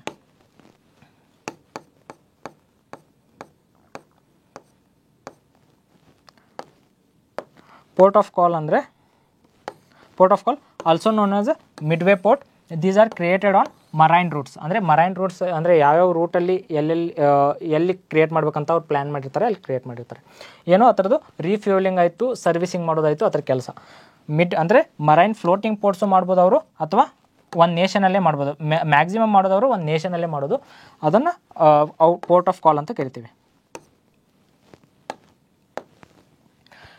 ಇದು ಪೋರ್ಟ್ಸಲ್ಲಿ ಏನಂತಂದರೆ ಒಂದು ಇಂಡಿಯನ್ ಕೋಸ್ಟಲ್ ಪ್ಲೇನ್ಸ್ ಅಂತ ಏನು ಕರಿತಾ ಇದ್ದೀವಲ್ಲ, ಅಲ್ಲಿ ಕೋಸ್ಟಲ್ ರೆಗ್ಯುಲೇಷನ್ ಝೋನ್ಸ್ ಇದು ಇಂಪಾರ್ಟೆಂಟ್. ಇದರ ಮೇಲೆ ಡೈರೆಕ್ಟ್ ಕ್ವಶನ್ಸ್ ಬರ್ತವೆ. CRZ1 ಅಂದರೆ ಏನು, CRZ2 ಅಥವಾ CRZ3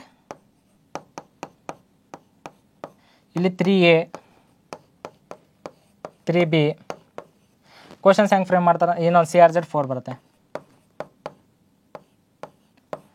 ಕ್ವಶನ್ಸ್ ಏನು ಫ್ರೇಮ್ ಮಾಡ್ತಾರೆ ಅಂದರೆ ಈ CRZ3A ಮತ್ತು CRZ3B ಯಾವ ಕಮಿಟಿ ಸಜೆಸ್ಟ್ ಮಾಡಿತು, ಅಥವಾ CRZ3A CRZ3Bಗೆ ಏನು ಡಿಫ್ರೆನ್ಸಸ್ಸು, ಆಮೇಲೆ CRZ2 ಏನು ಇದರಲ್ಲಿ ಏನು ಮೇನ್ ಕ್ಯಾರೆಕ್ಟರ್ಸ್ CRZ2ದು, ಆಮೇಲೆ ಇದರಲ್ಲಿ ಅರ್ಬನ್ ಕಾಂಪೋನೆಂಟ್ ಎದ್ರೊಳಗೆ ಬರುತ್ತೆ, ರೂರಲ್ ಕಾಂಪೋನೆಂಟ್ ಎದ್ರೊಳಗೆ ಬರುತ್ತೆ. ಇದು ಹಿಂಗೆ ಈ ಟೈಪ್ ಆಫ್ ಕ್ವಶನ್ಸ್ನ ಕೇಳ್ತಾರೆ. ಇವಾಗ ಈ CRZ ಬಗ್ಗೆ ಕಲ್ಕೋಬೇಕಾಗಿತ್ತಂದರೆ ನಮಗೆ ಸ್ಪ್ರಿಂಗ್ ಟೈಡ್ ಮತ್ತು ನೀಪ್ ಟೈಡ್ ಬಗ್ಗೆ ಗೊತ್ತಿರಬೇಕು, ಅಥವಾ ಬರೀ ಓನ್ಲಿ ಸ್ಪ್ರಿಂಗ್ ಟೈಡ್ ಬಗ್ಗೆ ಗೊತ್ತಿದ್ರೆ ಸಾಕು, ನಾವು ಕೋಸ್ಟಲ್ ರೆಗ್ಯುಲೇಷನ್ ಝೋನ್ಸ್ನ ಈಸಿಯಾಗಿ ಅರ್ಥ ಮಾಡ್ಕೋಬೋದು. ಅದಕ್ಕಿಂತ ಮುಂಚೆ ಒಂದು ಫ್ಯಾಕ್ಟ್ ಏನಪ್ಪ ಅಂದರೆ ಈ ಕಾನ್ಸೆಪ್ಟು ಕೋಸ್ಟಲ್ ರೆಗ್ಯುಲೇಷನ್ ಝೋನ್ಗೂ ನಾವು ನಾರ್ಮಲಾಗಿ CRZ ಅಂತ ಕರಿತೀವಿ. ಈ CRZ ಫಸ್ಟ್ ಕಾನ್ಸೆಪ್ಟ್ ಬಂದಿದ್ದು 1991ನಲ್ಲಿ. ಇದು ಯಾರು ತೊಗೊಂಬಂದ್ರು ಅಂತಂದರೆ MOEFCC ಅಂತಂದರೆ ಯಾರು? Ministry of environment, forest and climate change. ಈ ಮಿನಿಸ್ಟ್ರಿ ಏನಪ್ಪ ಅಂತಂದರೆ CRZ ಕಾನ್ಸೆಪ್ಟ್ನ ತೊಗೊಬಂತು. ಯಾವಾಗ? 1991ನಲ್ಲಿ. ಎದರಲ್ಲಿ ತೊಗೊಂಬಂತು, ಯಾವ ಆ್ಯಕ್ಟಲ್ಲಿ ತೊಗೊಂಬಂತಂದರೆ ಎನ್ವೈರ್ಮೆಂಟಲ್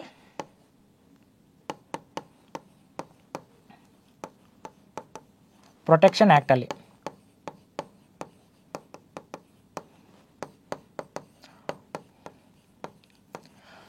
ಎನ್ವೈರ್ಮೆಂಟಲ್ ಪ್ರೊಟೆಕ್ಷನ್ ಆ್ಯಕ್ಟ್ 1986ಅಲ್ಲಿ ಏನಪ್ಪ ಅಂದರೆ MOF ministry of environment, forest and climate change coastal regulation zone ಅನ್ನೋ ಕಾನ್ಸೆಪ್ಟನ್ನು ತೊಗೊಂಬಂತು. ಇದನ್ನು ತಿಳ್ಕೊಬೇಕಂದ್ರೆ ಸ್ಪ್ರಿಂಗ್ ಟೈಡ್ ಬಗ್ಗೆ ನಮಗೆ ಒಂದು ಸ್ವಲ್ಪ ಐಡಿಯಾ ಇರಬೇಕು. ಸ್ಪ್ರಿಂಗ್ ಟೈಡ್ ಅಥವಾ ನೀಪ್ ಟೈಡ್ ಬಗ್ಗೆ ಐಡಿಯಾ ಇರಲಿಲ್ಲದ್ರೆ ಓಕೆ, ಆದರೆ ಬಟ್ ಸ್ಪ್ರಿಂಗ್ ಟೈಡ್ ಬಗ್ಗೆ ನಮಗೆ ಐಡಿಯಾ ಇರಬೇಕು. ಇವಾಗ ಸ್ಪ್ರಿಂಗ್ ಟೈಡ್ ಅಂತಂದರೆ ಏನು?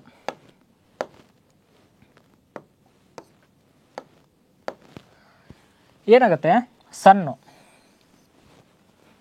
ಇದು ಮೂನು, ಇದು ಅರ್ತು.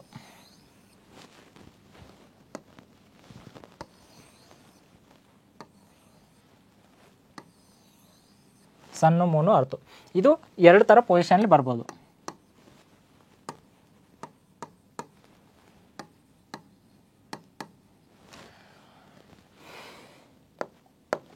ಇಲ್ಲಿ ಏನಾಗುತ್ತಂದರೆ ಸಣ್ಣದ ಗ್ರಾವಿಟೇಷನ್ ಫೋರ್ಸು ಅಟ್ರ್ಯಾಕ್ಟ್ ಮಾಡುತ್ತೆ, ಆಮೇಲೆ ಮೂನದ ಗ್ರಾವಿಟೇಷನ್ ಫೋರ್ಸು ಅಟ್ರ್ಯಾಕ್ಟ್ ಮಾಡುತ್ತೆ. ಇದು ಸಣ್ಣದ ಗ್ರಾವಿಟೇಷನ್ ಫೋರ್ಸು ಮತ್ತು ಮೂನದ ಗ್ರಾವಿಟೇಷನ್ ಫೋರ್ಸ್ ಒಂದೇ ಸೈಡಲ್ಲಿ ಅಟ್ರ್ಯಾಕ್ಟ್ ಮಾಡೋದ್ರಿಂದ ಇಲ್ಲಿ ಏನಾಗುತ್ತೆ ಅಂದರೆ ಓಷನ್ ವಾಟರು ಜಾಸ್ತಿಯಾಗಿ ರೈಸ್ ಆಗುತ್ತೆ. ಈ ಓಷನ್ ವಾಟರ್ ರೈಸ್ ಆಗಿದ್ದಕ್ಕೆ ನಾವೇನಂತೀವಿ, ಸ್ಪ್ರಿಂಗ್ ಟೈಡ್ ಅಂತ ಕರಿತೀವಿ. ಇವೇನಂದರೆ ಸನ್ನು, ಮೂನು, ಅರ್ತು ಒಂದೇ ಲೈನಲ್ಲಿ ಇರಬೇಕು. ಇದೇ ಇನ್ನೊಂದು ಕಂಡೀಷನು ಬರುತ್ತೆ. ಇಲ್ಲಿ ಸನ್ನು, ಅರ್ತು, ಆಮೇಲೆ ಮೂನು. ಇಲ್ಲಿ ಏನಾಗತ್ತಂತಂದರೆ ಇಲ್ಲಿ ಇಲ್ಲಿ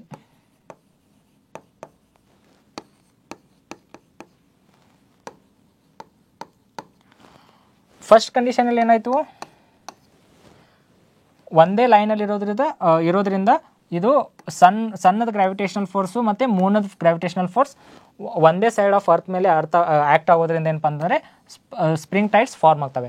ಇವು ಏನಪ್ಪ ಅಂದರೆ ಹೈಟು ಜಾಸ್ತಿ ಇರುತ್ತೆ, very high spring tides form ಆಗುತ್ತೆ.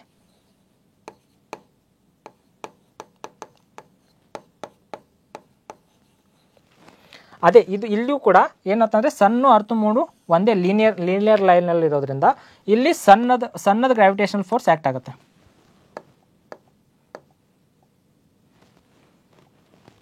ಇಲ್ಲಿ ಸಣ್ಣದ ಗ್ರಾವಿಟೇಷನ್ ಫೋರ್ಸ್ ಆ್ಯಕ್ಟ್ ಆಗುತ್ತೆ, ಇಲ್ಲಿ ಮೂನದ ಗ್ರಾವಿಟೇಷನ್ ಫೋರ್ಸ್ ಆ್ಯಕ್ಟ್ ಆಗುತ್ತೆ.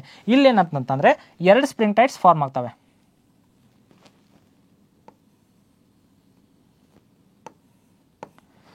ಇವು ಸ್ಪ್ರಿಂಗ್ ಟೈಡ್ಸು ಲೋ ಹೈಟ್ ಇರ್ತವೆ, ಅದಕ್ಕೆ ಲೋ ಸ್ಪ್ರಿಂಗ್ ಟೈಡ್ಸ್ ಅಂತ ಕರಿತೀವಿ. ಇವೆರಡು important, very high spring tide important, ಆಮೇಲೆ ಲೋ ಸ್ಪ್ರಿಂಗ್ ಟೈಡು ಇಂಪಾರ್ಟೆಂಟು. ನಾವೇನಾದರೂ ಕೋಸ್ಟಲ್ ರೆಗ್ಯುಲೇಷನ್ ಝೋನ್ ಬಗ್ಗೆ ಕಲಿಬೇಕಂತಂದರೆ ಸನ್ ಮೂನ್ ಅರ್ತು ಒಂದೇ ಲೈನಲ್ಲಿದ್ದು ಸಣ್ಣ ಮೂನು ಒಂದೇ ಸೈಡಲ್ಲಿದ್ದು ಅದೇನಾದರೂ ಗ್ರಾವಿಟೇಷನ್ ಫೋರ್ಸ್ ಏನಾದರೂ ಪುಲ್ ಮಾಡ್ತಿತ್ತಂದರೆ ಅದು very high spring tide form ಮಾಡುತ್ತೆ. In case sun earth moon ಒಂದೇ ಲೈನಲ್ಲಿದ್ದು ಆದರೆ ಅರ್ತ್ ಮಿಡ್ಡಲ್ಲಿತ್ತು, ಸನ್ ಮತ್ತು ಮೂನ್ ಮಿಡ್ಡಲ್ಲಿದ್ದು ಆವಾಗ ಎರಡು ಸ್ಪ್ರಿಂಗ್ ಟೈಡ್ ಫಾರ್ಮ್ ಆಗುತ್ತೆ, ಅದಕ್ಕೆ ಲೋ ಸ್ಪ್ರಿಂಗ್ ಟೈಡ್ಸ್ ಫಾರ್ಮ್ ಆಗಿರ್ತವೆ. ಹೈಟ್ ಜಾಸ್ತಿ ಇರೋಲ್ಲ, ಇದರಲ್ಲಿ ಹೈಟ್ ತುಂಬ ಜಾಸ್ತಿ ಇರುತ್ತೆ. ಇದು ಹೈ ಸ್ಪ್ರಿಂಗ್ ಟೈಡ್ ಮತ್ತು ಲೋ ಸ್ಪ್ರಿಂಗ್ ಟೈಡು. ಇದು ಕಾನ್ಸೆಪ್ಟು ಕೋಸ್ಟಲ್ ರೆಗ್ಯುಲೇಷನ್ ಝೋನ್ ಅರ್ಥ ಮಾಡ್ಕೊಳ್ಳೋಕ್ಕೆ ಬೇಕಾಗಿರೋದು. ನೋಡಿ, ಸನ್ ಮೂನ್ ಅರ್ತ್ ಇಲ್ಲೇನಂತಂದರೆ ವೆರಿ ಹೈ ಸ್ಪ್ರಿಂಗ್ ಟೈಡ್. ಯಾಕಂದರೆ ಪೊಸಿಷನ್ ಹೆಂಗಿದೆ, ಫಸ್ಟ್ ಸನ್ ಇದೆ, ಮೂನ್ ಇದೆ, ಅರ್ತ್ ಇದೆ. ಇತರ ಗ್ರಾವಿಟೇಷನಲ್ ಫೋರ್ಸು ಸಣ್ಣದ ಗ್ರಾವಿಟೇಷನಲ್ ಫೋರ್ಸು ಮತ್ತು ಮೂನ್ ಗ್ರಾವಿಟೇಷನಲ್ ಫೋರ್ಸ್ ಆ್ಯಕ್ಟ್ ಆಗ್ತಿರುತ್ತೆ, ಅದಕ್ಕೆ very high spring tide forms ಆಗ್ತವೆ. As sun and moon gravitational force acting on earth in same direction, ಒಂದೇ ಡೈರೆಕ್ಷನಲ್ಲಿ ಏನಪ್ಪ ಅಂದರೆ ಸಣ್ಣದು ಗ್ರಾವಿಟೇಷನಲ್ ಫೋರ್ಸ್ ಆಗ್ತಾಯಿದೆ ಮತ್ತು ಇದು ಮೂನದು ಗ್ರಾವಿಟೇಷನಲ್ ಫೋರ್ಸ್ ಆ್ಯಕ್ಟ್ ಆಗ್ತಾಯಿದೆ. ಅದೇ ಇನ್ನೊಂದು ಪೊಸಿಷನ್ ಯಾವುದಂತಂದರೆ ಸನ್ನು ಅರ್ತು ಮೂನು, ಇಲ್ಲೇನಾಗುತ್ತೆ ಅಂತಂದರೆ ಲೋ ಸ್ಪ್ರಿಂಗ್ ಟೈಡ್ಸ್ ಫಾರ್ಮ್ ಆಗ್ತವೆ. ಲೋ ಸ್ಪ್ರಿಂಗ್ ಟೈಡ್ಸ್ ಯಾಕೆ ಫಾರ್ಮ್ ಆಗ್ತವೆ ಅಂತಂದರೆ gravitational force acting on either side of the earth, hence two tides R formed. ಏನಾಗ್ತದೆ ಅಂದರೆ ಇಲ್ಲಿ ಸನ್ನು ಅರ್ತು, ಇಲ್ಲಿ ಮೂನು, ಇಲ್ಲಿ ಅಂತಂದರೆ ಇತರ ಗ್ರಾವಿಟೇಷನ್ ಫೋರ್ಸ್ ಈ ಕಡೆ ಆ್ಯಕ್ಟ್ ಮೂನದು ಗ್ರಾವಿಟೇಷನ್ ಫೋರ್ಸ್ ಈ ಕಡೆ ಆ್ಯಕ್ಟ್ ಆಗ್ತಾಯಿದೆ, ಸಣ್ಣ ಗ್ರಾವಿಟೇಷನ್ ಫೋರ್ಸ್ ಈ ಕಡೆ ಆ್ಯಕ್ಟ್ ಆಗ್ತದೆ. ಅದಕ್ಕೆ ಏನಪ್ಪ ಅಂದರೆ ಎರಡು ಟೈಡ್ಸ್ ಫಾರ್ಮ್ ಆಗ್ತವೆ, ಅದಕ್ಕೆ ವೆರಿ ಲೋ ಹೈ, ಈ ಟೈಡ್ಸ್ದು ಹೈಟು ಲೋ ಇರುತ್ತೆ, ಅದಕ್ಕೆ ಲೋ ಸ್ಪ್ರಿಂಗ್ ಟೈಡ್ಸ್ ಫಾರ್ಮ್ ಆಗುತ್ತೆ. ಇದು ಹೈ ಸ್ಪ್ರಿಂಗ್ ಟೈಡ್ಸು, ಇದು ಲೋ ಸ್ಪ್ರಿಂಗ್ ಟೈಡ್ಸು. ಇದರ ಮೇಲೆ ಏನಪ್ಪ ಅಂದರೆ ಕೋಸ್ಟಲ್ ರೆಗ್ಯುಲೇಷನ್ ಝೋನ್ ಬಗ್ಗೆ ಕಲಿಬೋದು. ಆದರೆ ನೀಪ್ ಟೈಡ್ ಅಂದರೆ ಏನು ಅನ್ಸುತ್ತೆ ತಿಳ್ಕೊಂಬಿಡೋಣ. ನೀಪ್ ಟೈಡಲ್ಲಿ ಏನಾಗುತ್ತೆ, ಸನ್ ಇರುತ್ತೆ, ಮೂನ್ ಇರುತ್ತೆ, ಇದು ಅರ್ತು, ಇಲ್ಲಿ ಮೂನು, ಇಲ್ಲಿ ಅಂತಂದರೆ 90 ಡಿಗ್ರಿಯಲ್ಲಿ ಇರುತ್ತೆ ಇದು. ಇಲ್ಲಿ ಏನಾಗುತ್ತೆ ಅಂದರೆ ಇಲ್ಲೂ ಟೈಡ್ ಫಾರ್ಮ್ ಆಗುತ್ತೆ, ಇಲ್ಲೂ ಟೈಡ್ ಫಾರ್ಮ್ ಆಗುತ್ತೆ. ಬಟ್ ಏನಪ್ಪ ಅಂದರೆ ವೆರಿ ಲೋ ಟೈಡ್ಸ್ ಫಾರ್ಮ್ ಆಗ್ತವೆ, ಅದಕ್ಕೆ ವೆರಿ ಲೋ ಟೈಡ್ಸು. ಇದು ಒಂದು ಪೊಸಿಷನು. ಇನ್ನೊಂದು ಪೊಸಿಷನ್ ಅಂದರೆ ಸನ್ನು ಅರ್ತು ಮೂನು, ಈ ಥರ ಪೊಸಿಷನ್ ಇದ್ದಾಗ ಏನಪ್ಪ ಅಂದರೆ ನೀಪ್ ಟೈಡ್ ಫಾರ್ಮ್ ಆಗುತ್ತೆ. ಇವೇನಪ್ಪ ಅಂದರೆ ವೆರಿ ಲೋ ಟೈಡ್ಸ್ ಇರ್ತವೆ, ಇದು ನೀಪ್ ಟೈಡು. ಇವು ಸ್ಪ್ರಿಂಗ್ ಟೈಡ್ಸು, ಅದು ನೀಪ್ ಟೈಡು.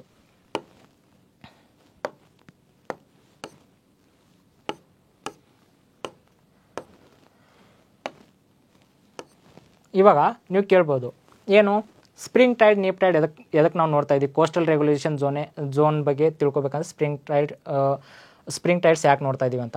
ಇದರಲ್ಲಿ ಕೋಸ್ಟಲ್ ರೆಗ್ಯುಲೇಷನ್ ಝೋನಲ್ಲಿ ಇದು ಓಷನ್ ಅಂದ್ಕೊಳ್ಳಿ, ಒಂದು ಹೈ ಟೈಡ್ ಲೈನ್ ಅಂತ ಬರುತ್ತೆ, ಇನ್ನೊಂದು ಲೋ ಟೈಡ್ ಲೈನ್ ಅಂತ ಬರುತ್ತೆ. ಇವು high tide line low tide line ಅಂತ ಗೊತ್ತಾಗಬೇಕಂದ್ರೆ ಸ್ಪ್ರಿಂಗ್ ಟೈಡ್ಸ್ ಬಗ್ಗೆ ನಮ್ಗೆ ಐಡಿಯಾ ಇರಬೇಕು. ಇಲ್ಲಿ ಏನಾಗುತ್ತಂದರೆ ಸ್ಪ್ರಿಂಗ್ ಟೈಡ್ಸ್ ಇದ್ದಾಗ ಏನಾಗುತ್ತಂದರೆ ನೀರು ಜಾಸ್ತಿ ಎತ್ತರಕ್ಕೆ ಹೋಗಿರುತ್ತೆ. ಈ ಜಾಸ್ತಿ ಎತ್ತರಕ್ಕೆ ಇಲ್ಲಿ ಎಷ್ಟು ಹೈಟ್ ಇರುತ್ತೋ ಅಷ್ಟೇ ಡಿಸ್ಟೆನ್ಸಲ್ಲಿ ಇಲ್ಲೊಂದು ಲೈನ್ನ ಅಜ್ಯೂಮ್ ಮಾಡಿರ್ತಾರೆ. ಈ ಲೈನ್ ಏನಂತಂದರೆ ಹೈ ಟೈಡ್ ಲೈನ್. ಇದು ಯಾವಾಗ ಅಂತಂದರೆ ಸ್ಪ್ರಿಂಗ್ ಟೈಡ್ ಇದ್ದಾಗ, spring very high spring tide. ಇನ್ನೊಂದು ಏನಂತಂದರೆ ಇನ್ನೊಂದು ಸ್ಪ್ರಿಂಗ್ ಟೈಡ್ ಅಂದರೆ ಸನ್ನು ಅರ್ತು ಮೂನು. ಇಲ್ಲೇನಂತಂದರೆ ಇದು ಲೋ ಸ್ಪ್ರಿಂಗ್ ಟೈಡನ್ನು ಫಾರ್ಮ್ ಮಾಡುತ್ತೆ. ಇದು ಲೋ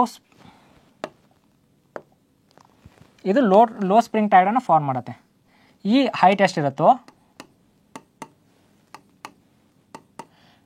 ಅಷ್ಟೇ ಇಲ್ಲಿ ಏನಪ್ಪ ಅಂದರೆ ಒಂದು ಲೈನನ್ನು ಅಜ್ಯೂಮ್ ಮಾಡಿರ್ತಾರೆ, ಇದು ಲೋ ಟೈಡ್ ಲೈನ್. ಇವಾಗ ಈ ಸ್ಪ್ರಿಂಗ್ ಟೈಡ್ಸು ಮತ್ತು ವೆರಿ ಹೈ ಸ್ಪ್ರಿಂಗ್ ಟೈಡ್ಸು ಮತ್ತು ವೆರಿ ಲೋ ಸ್ಪ್ರಿಂಗ್ ಟೈಡ್ಸು ಗೊತ್ತಿದ್ದರೆ ಮಾತ್ರ ನಮಗೆ ಹೈ ಟೈಡ್ ಲೈನ್ ಮತ್ತು ಲೋ ಟೈಡ್ ಲೈನ್ ಬಗ್ಗೆ ತಿಳ್ಕೊಳ್ಳೋಕೆ ಈಸಿ ಆಗುತ್ತೆ. ಯಾಕೆ ಹೈ ಟೈಡ್ ಲೈನ್ ಮತ್ತು ಲೋ ಟೈಡ್ ಲೈನ್ ಯಾಕೆ ಇಂಪಾರ್ಟೆಂಟ್ ಅಂದರೆ from high tide line to 500 metres ಏನಂದರೆ ಕೋಸ್ಟಲ್ ರೆಗ್ಯುಲೇಷನ್ ಝೋನ್ ಇದೆ. ಅದಕ್ಕೆ ನಾವು ಇದು ಸ್ಪ್ರಿಂಗ್ ಟೈಡು ಮತ್ತು ಇವು ಹೈ ಟೈಡ್ ಲೈನ್ ಮತ್ತು ಲೋ ಟೈಡ್ ಲೈನ್ ಬಗ್ಗೆ ಕಲಿಬೇಕಾಗುತ್ತೆ. ಇವಾಗ ಇಲ್ಲಿಂದ 500 ಮೀಟರ್ಸ್ವರೆಗೂ ಏನಪ್ಪ ಅಂದರೆ ಕೋಸ್ಟಲ್ ರೆಗ್ಯುಲೇಷನ್ ಝೋನ್ ಇದೆ. ಆಮೇಲೆ ನೀವು ಈ ಏರಿಯಾಗೆ ಈ ಏರಿಯಾದಲ್ಲಿ ಯಾರು ರೆಗ್ಯುಲೇಟ್ ಮಾಡ್ತಾರೆ ಅಂತ ಕೇಳ್ಬೋದು. ಈ ಏರಿಯಾನು ಏನಪ್ಪ ಅಂದರೆ ಕೋಸ್ಟಲ್ ರೆಗ್ಯುಲೇಷನ್ ಝೋನ್ ಒಳಗಡೆ ಬರುತ್ತೆ. ಅಪ್ ಟು ಏನಪ್ಪ ಅಂದರೆ 200 ನಾಟಿಕಲ್ ಮೈಲ್ಸ್ವರೆಗೂ ಏನಪ್ಪ ಅಂದರೆ ಕೋಸ್ಟಲ್ ರೆಗ್ಯುಲೇಷನ್ ಝೋನ್ ಒಳಗಡೆ ಬರುತ್ತೆ. Up to this area to ಇಲ್ಲೇನಪ್ಪ ಹೈ ಟೈಡ್ ಲೈನ್ ಟು 500 ಮೀಟರ್ಸ್ವರೆಗೂ ಏನಪ್ಪ ಅಂದರೆ ಕೋಸ್ಟಲ್ ರೆಗ್ಯುಲೇಷನ್ ಝೋನ್ನ ಕಲಿತೀವಿ. ಇದನ್ನೇ ನಾವು ಒಂದು ಸ್ವಲ್ಪ ಡಿಟೇಲ್ಡಾಗಿ ನೋಡೋಣ. ನೋಡಿ, high tide line, it is a line on land up to which sea or ocean water reaches during the high spring tide. High spring tide ಟೈಮಲ್ಲಿ ಏನಪ್ಪ ಅಂದರೆ ಒಂದು ಎಷ್ಟು ಹೈಟಿಗೆ ಇದು ಹೈ ಸ್ಪ್ರಿಂಗ್ ಟೈಡ್ ಎಷ್ಟು ಹೈಟ್ ಇರುತ್ತೋ ಅಷ್ಟೇ ಒಂದು ಇಲ್ಲಿ ಈ ಹೈಟ್ರಷ್ಟು ಒಂದು ಲ್ಯಾಂಡ್ ಮೇಲೆ ಒಂದು ಲೈನನ್ನು ಎಳೆದಿರ್ತಾರೆ. ಅದಕ್ಕೆ ಹೈ ಟೈಡ್ ಲೈನ್ ಅಂತ ಕರಿತೀವಿ. Line on a land up to which sea or ocean water reaches during high spring tide. ಇನ್ನೊಂದು ಅಂದರೆ ಲೋ ಟೈಡ್ ಲೈನ್.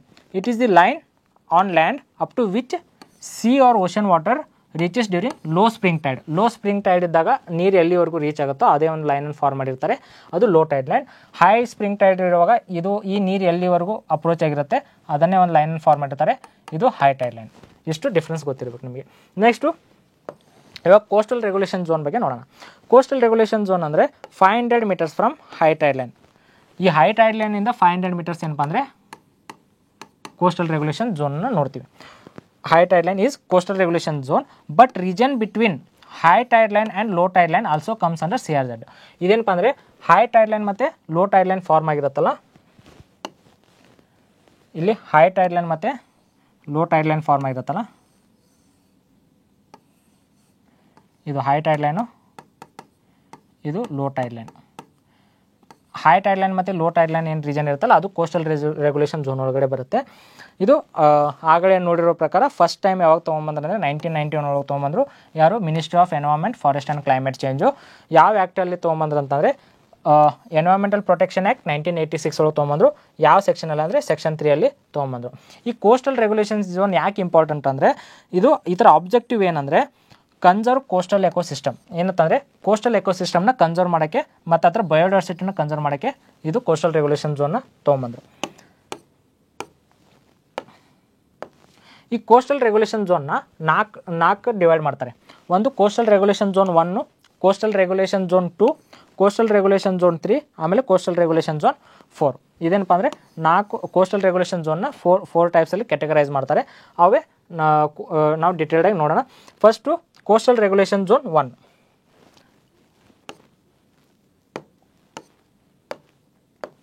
ಈ ಕೋಸ್ಟಲ್ ರೆಗ್ಯುಲೇಷನ್ ಝೋನ್ 1 ಒಳಗೆ ಏನು ಬರ್ತಂದರೆ it includes ecological sensitive areas like mangroves, coral reefs, ಆಮೇಲೆ marine reserves.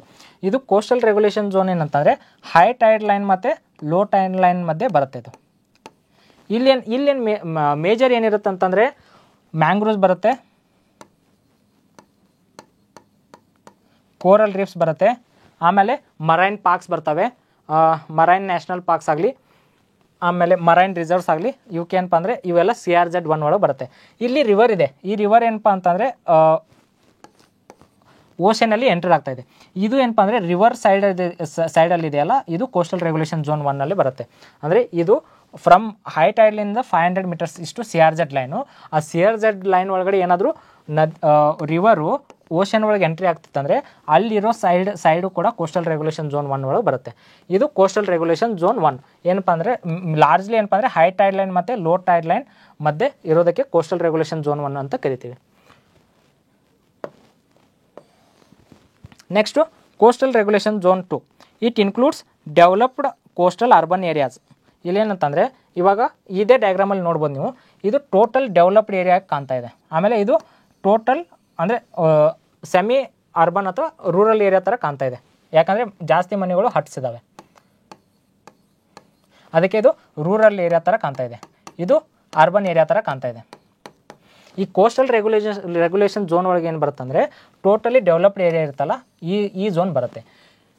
It includes developed coastal urban areas. For example ಯಾವ್ಯಾವ developed coastal urban areas ಅದಾವ ಅಂತಂದರೆ ಮುಂಬೈ ಆಗಲಿ, ಪಣಜಿ ಆಗಲಿ, ಗೋವಾ ಆಗಲಿ, ಇವೇನಂತಂದರೆ ಟೋಟಲಿ ಕೋಸ್ಟಲ್ ಡೆವಲಪ್ಡ್ ಏರಿಯಾಸ್ ಇವು. ಅವು ಕೋಸ್ಟಲ್ ರೆಗ್ಯುಲೇಷನ್ ಝೋನ್ 2 ಒಳಗೆ ಬರುತ್ತೆ. Next coastal regulation zone 3. It includes under developed coastal rural areas. ನಾನು ಆಗಲೇ ಹೇಳಿದಂಗೆ ಇದು ಡೆವಲಪ್ಡ್ ಏರಿಯಾ, ಇದು ಅಂಡರ್ ಡೆವಲಪ್ಡ್ ರೂರಲ್ ಏರಿಯಾ. ಇದು ಕೋಸ್ಟಲ್ ರೆಗ್ಯುಲೇಷನ್ ಝೋನ್ 3 ಒಳಗಡೆ ಅಂಡರ್ ಡೆವಲಪ್ಡ್ ರೂರಲ್ ಏರಿಯಾ ಬರುತ್ತೆ, under developed coastal rural areas ಬರುತ್ತೆ. ಇಲ್ಲಿ ಏನಂತಂತಂದರೆ ಶೈಲೇಶ್ ನಾಯಕ್ ಕಮಿಟಿ ಏನು ಮಾಡ್ತಾರೆ ಅಂದರೆ ಈ ಝೋನನ್ನು ಎರಡರಲ್ಲಿ ಡಿವೈಡ್ ಮಾಡ್ತಾರೆ. ಈ ಶೈಲೇಶ್ ನಾಯಕ್ ಕಮಿಟಿ ಅರೌಂಡ್ 2014 ಇದನ್ನು ಕಮಿಟಿಯನ್ನು ಫಾರ್ಮ್ ಮಾಡಿರ್ತಾರೆ. ಇದು 2015 ಈ ಥರ ರಿಪೋರ್ಟ್ ಕೊಡುತ್ತೆ. ಈ 2015 ರಿಪೋರ್ಟ್ ಕೊಡುತ್ತಲ್ಲ, ಈ 2015 ರಿಪೋರ್ಟಲ್ಲಿ ಏನು ಹೇಳ್ತಂದರೆ ಕೋಸ್ಟಲ್ ರೆಗ್ಯುಲೇಷನ್ ಝೋನ್ನ ಎರಡರಲ್ಲಿ ಡಿವೈಡ್ ಮಾಡಬೇಕು. ಕೋಸ್ಟಲ್ ರೆಗ್ಯುಲೇಷನ್ ಝೋನ್ 3A ಆಮೇಲೆ 3B ಅಂತ. ಇವಾಗ ಕೋಸ್ಟಲ್ ರೆಗ್ಯುಲೇಷನ್ ಝೋನ್ 3A ಇದರಲ್ಲಿ ಏನು ಬರುತ್ತಂದರೆ ಈ ಕ್ಯಾಟಗರಿ ಮಾಡುವಾಗ ಪಾಪ್ಯುಲೇಷನನ್ನು ಬೇಸಲ್ಲಿ ಇಟ್ಕೋತಾರೆ. ಯಾರು ಶೈಲೇಶ್ ನಾಯಕ್ ಅವರು ಈ ಪಾಪ್ಯುಲೇಷನ್ ಬೇಸಿಸ್ ಮೇಲೆ ಏನಪ್ಪ ಅಂದರೆ ಡೆವಲಪ್ಮೆಂಟ್ ಮಾಡಬೇಕೋ ಬೇಡೋ ಅಂತ ಹೇಳ್ತಾರೆ. Based on population density. ಈ population density more than 1 to 61 ಏನಾದರೂ ಅಲ್ಲಿ ಈ ಏರಿಯಾದಲ್ಲಿ ಮೋರ್ ದೆನ್ 1 to 61 ಏನಾದರೂ ಪಾಪ್ಯುಲೇಷನ್ ಇತ್ತಂದರೆ ನೋ ಡೆವಲಪ್ಮೆಂಟ್ ಝೋನ್ ಎಷ್ಟು ಇರಬೇಕಂದ್ರೆ 50 ಮೀಟರ್ಸ್ ಇರಬೇಕು ಫ್ರಮ್ ಹೈ ಟೈಡ್ ಲೈನ್. ಇದು ಹೈ ಟೈಡ್ ಲೈನು. ಈ ಹೈ ಟೈಡ್ ಲೈನಿಂದ 50 ಮೀಟರ್ಸ್ ಏನಂತಂದರೆ ನೋ ಡೆವಲಪ್ಮೆಂಟ್ ಝೋನ್ ಇರಬೇಕು. ಮಿಕ್ಕಿದ್ದನ್ನು ನೀವು ಡೆವಲಪ್ ಮಾಡ್ಬೋದು 450 metres. In case population 1 to 61 population ಜಾಸ್ತಿ ಇರೋದ್ರಿಂದ ಡೆವಲಪ್ಮೆಂಟ್ ಮಾಡಲೇಬೇಕಂತ ಹೇಳ್ತಾರೆ ಅವರು. ಇನ್ ಕೇಸ್ CRZ3B ಅಂತ ಹೇಳ್ತಾರೆ. CRZ3B ಕ್ಯಾಟಗರಿ ಅಂತಾರೆ ಪಾಪ್ಯುಲೇಷನ್ 1 to 61ಕ್ಕಿಂತ ಕಡಿಮೆ ಇದ್ದರೆ ಅಲ್ಲಿ ನೋ ಡೆವಲಪ್ಮೆಂಟ್ ಝೋನ್ ಎಷ್ಟು ಇರಬೇಕಂದ್ರೆ 200 ಮೀಟರ್ಸ್ವರೆಗೂ ಇರಬೇಕು. ಇಲ್ಲಿ ಹೈ ಟೈಡ್ ಲೈನಿಂದ 500 ಮೀಟರ್ಸ್ ಏನಪ್ಪ ಅಂದರೆ CRZ ಇದೆ. ಈ CRZಲ್ಲಿ ಏನು ಹೇಳ್ತಾರೆ, ಇನ್ ಕೇಸ್ ಪಾಪ್ಯುಲೇಷನ್ ಏನಂದರೆ ಲೆಸ್ ದೆನ್ 1 to 61 ಪರ್ಸನ್ಸ್ ಇದೆ ಅಂತಂದರೆ 200 ಮೀಟರ್ಸ್ವರೆಗೂ ಏನಪ್ಪ ಅಂದರೆ ನೋ ಡೆವಲಪ್ಮೆಂಟ್ ಝೋನ್, ಅಂದರೆ ಇಲ್ಲೇನೋ ನೀವು ಡೆವಲಪ್ಮೆಂಟ್ ಮಾಡಬಾರ್ದು ಅಂತ ಹೇಳ್ತಾರೆ. ಆಮೇಲೆ ಈ ಏರಿಯಾನ ನೀವು ಡೆವಲಪ್ಮೆಂಟ್ ಮಾಡ್ಬೋದು.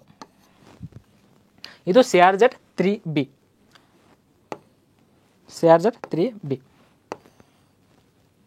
ಇದನ್ನು ಡಿಫ್ರೆನ್ಸ್ ನೀವು ನೆನಪಿಟ್ಕೊಳ್ಳಿ, ಯಾಕಂದರೆ ಡೈರೆಕ್ಟಾಗಿ ಕ್ವಶನ್ಸ್ ಬರೋದು. ಪಾಪ್ಯುಲೇಷನ್ ಎಷ್ಟಿದ್ದರೆ ಎಷ್ಟು ಪಾಪ್ಯುಲೇಷನ್ ಇದ್ದರೆ ಡೆವಲಪ್ಮೆಂಟ್ ಝೋನು. ಇನ್ನು CRZ3 ಏನು ಹೇಳುತ್ತಂದರೆ population more than 1 to 61 persons ಇದ್ದರೆ 50 metres no development zone. CRZ3B ಏನು ಹೇಳುತ್ತೆ, population less than 1 to 61 persons ಅಲ್ಲಿ 200 ಮೀಟರ್ಸ್ ಏನಪ್ಪ ಅಂದರೆ ನೋ ಡೆವಲಪ್ಮೆಂಟ್ ಝೋನ್. ಇಷ್ಟು ನೀವು ನೆನಪಿಟ್ಕೊಳ್ಳಿ ಈ CRZ3 ಒಳಗಡೆ. ಈ ಕ್ಯಾಟಗರಿ ಯಾರು ಕೊಡ್ತಾರೆ? ಶೈಲೇಶ್ ನಾಯಕ್ ಕಮಿಟಿ ಏನಪ್ಪ ಅಂದರೆ ಇದು recommend ಮಾಡಿರುತ್ತೆ.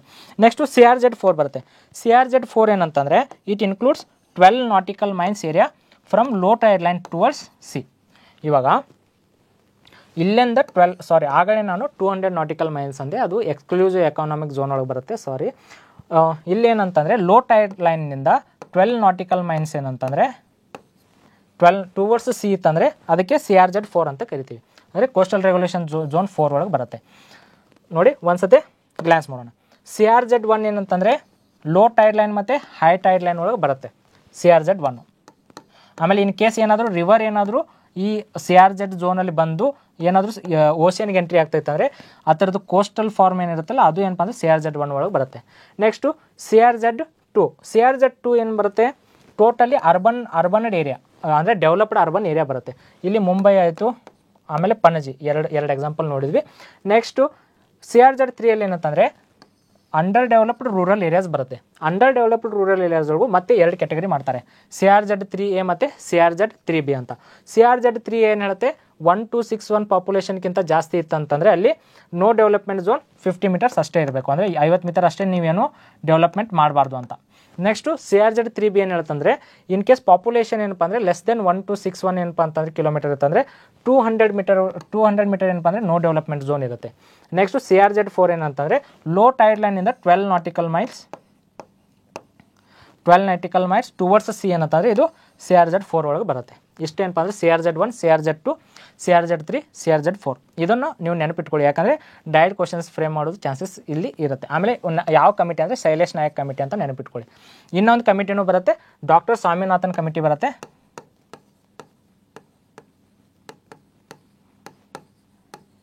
It is not MS Swaminathan,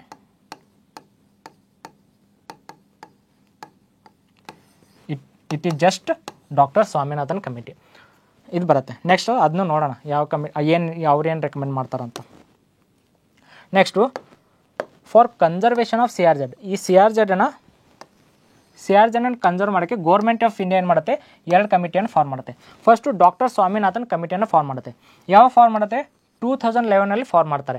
ಇದು 2011 ಫಾರ್ಮ್ ಮಾಡಿದಾಗ ಇದು ಕಮಿಟಿ ರಿಪೋರ್ಟ್ ಯಾವಾಗ ಸಬ್ಮಿಟ್ ಮಾಡುತ್ತೆ ಅಂದರೆ 2013 ರಿಪೋರ್ಟನ್ನು ಸಬ್ಮಿಟ್ ಮಾಡುತ್ತೆ. 2000 ರಿಪೋರ್ಟ್ ಸಬ್ಮಿಟ್ ಮಾಡಿದಾಗ ಆ ರಿಪೋರ್ಟನ್ನು ಅನಲೈಸಿಸ್ ಮಾಡಿದರೆ ಇದು ಎಕೋ ಫ್ರೆಂಡ್ಲಿ ಕಮಿಟಿ ಆಗಿರುತ್ತೆ. ಅಂದರೆ ಜಾಸ್ತಿ ಡೆವಲಪ್ಮೆಂಟ್ ಬೇಡ, ನಾವು ಎನ್ವೈರನ್ಮೆಂಟ್ ತಕ್ಕಂಗೆ ಇರೋಣ ಅಂತ ಇದೇನಪ್ಪ ಅಂದರೆ ಕಮಿಟಿ ಹೇಳುತ್ತೆ.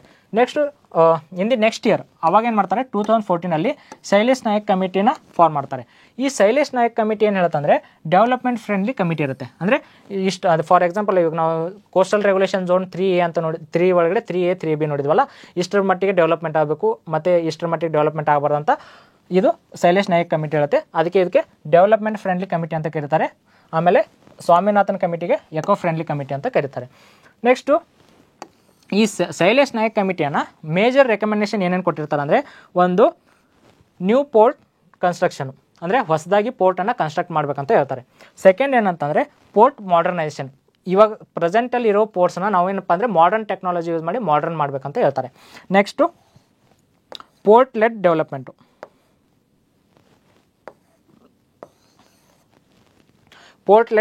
ಆಗಬೇಕು. ಅಂದರೆ ಪೋರ್ಟ್ದಿಂದನೇ ಏನಪ್ಪ ಅಂದರೆ ನಮ್ಮ ಇಂಡಿಯಾ ಒಳಗೂ ಡೆವಲಪ್ ಆಗಬೇಕು. ನಾಟ್ ಓನ್ಲಿ ಕೋಸ್ಟಲ್ ಏರಿಯಾಸ್ ಅಷ್ಟೇ ಡೆವಲಪ್ ಆಗಬಾರ್ದು, ಒಳಗಿನ ಏರಿಯಾಸು ಡೆವಲಪ್ ಆಗಬೇಕು. ಈ ಒಳಗಿನ ಏರಿಯಾಸ್ ಡೆವಲಪ್ ಆಗಬೇಕಂತಂದರೆ ಕನೆಕ್ಟಿವಿಟಿ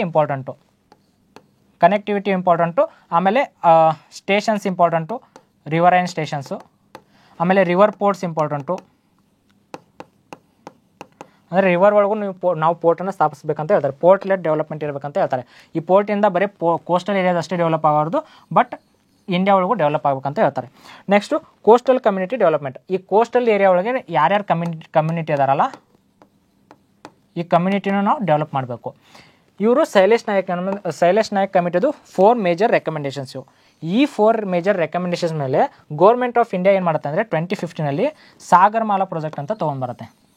ಈ ಸಾಗರ್ಮಾಲಾ ಪ್ರಾಜೆಕ್ಟ್ 4 ಪಿಲ್ಲರ್ಸ್ ಅಂತಂದರೆ ಇವೆ: new port construction, port modernisation, port led development, coastal community development. ಇದು Sagarmala project and and these are the 4 pillars of Sagarmala project. ಇವೇ 4 pillars ಅದು. ಶೈಲೇಶ್ ನಾಯಕ್ ಕಮಿಟಿದು 4 ಮೇಜರ್ ರೆಕಮೆಂಡೇಷನ್ನೇ ಈ ಥರದ್ದು 4 pillars ಆಗಿ ಬರ್ತವೆ. ಯಾವುದು ಸಾಗರಮಾಲಾ ಪ್ರಾಜೆಕ್ಟ್ದು.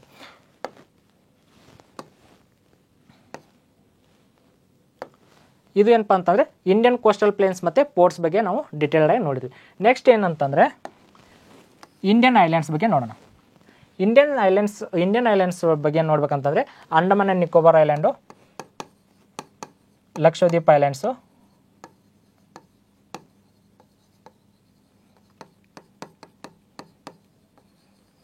ಇದರ ಬಗ್ಗೆ ನೋಡೋಣ.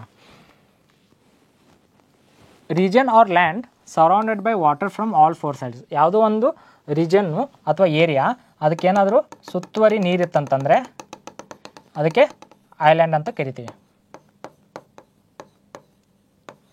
Region or land surrounded by water ಏನಪ್ಪ ಅಂತಂದರೆ ಐಲ್ಯಾಂಡ್ ಅಂತ ಕರಿತೀವಿ. Region or land surrounded by water from all 4 sides.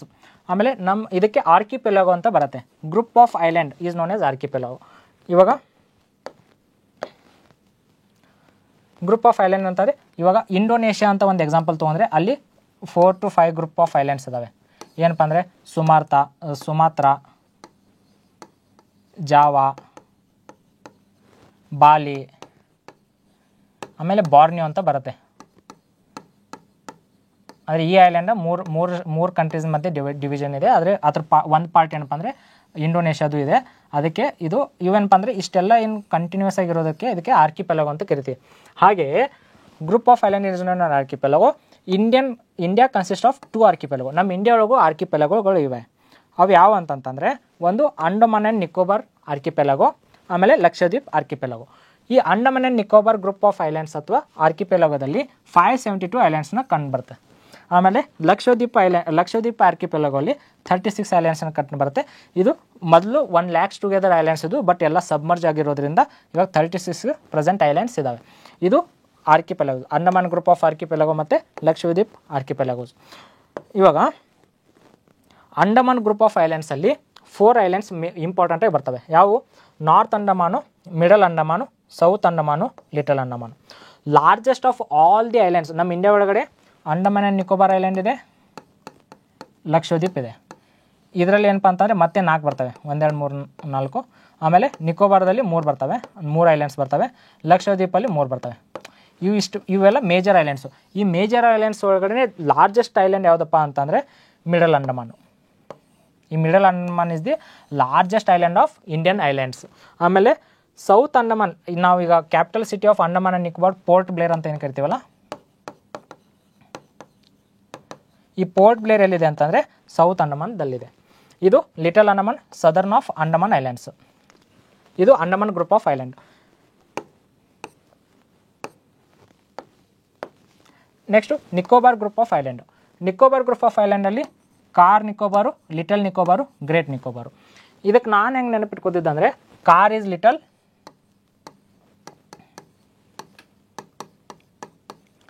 Little is great.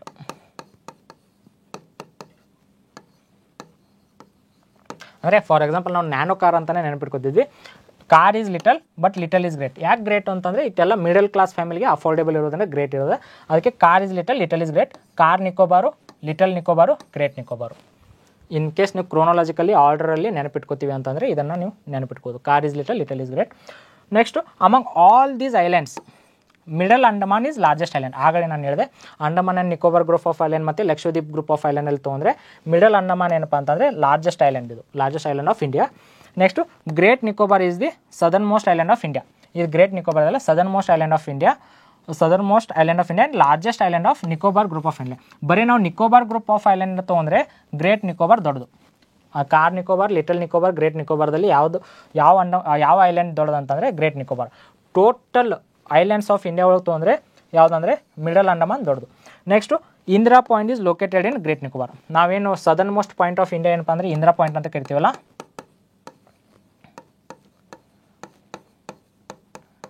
ಆ ಇಂದಿರಾ ಪಾಯಿಂಟ್ ಏನಪ್ಪ ಅಂದರೆ ಗ್ರೇಟ್ ನಿಕೋಬಾರ್ದಲ್ಲಿ ಲೊಕೇಟೆಡ್ ಇದೆ. Next capital city of Andaman and Nicobar port Blair is located in south Andaman. ಅದಾಗಲೇ ಸ್ಲೈಡಲ್ಲಿ ನಾನು ತೋರಿಸಿದೆ. ಸೌತ್ ಅಂಡಮಾನ್ ಏನಪ್ಪ ಅಂದರೆ ಪೋರ್ಟ್ ಬ್ಲೇರ್ ಇದೆ.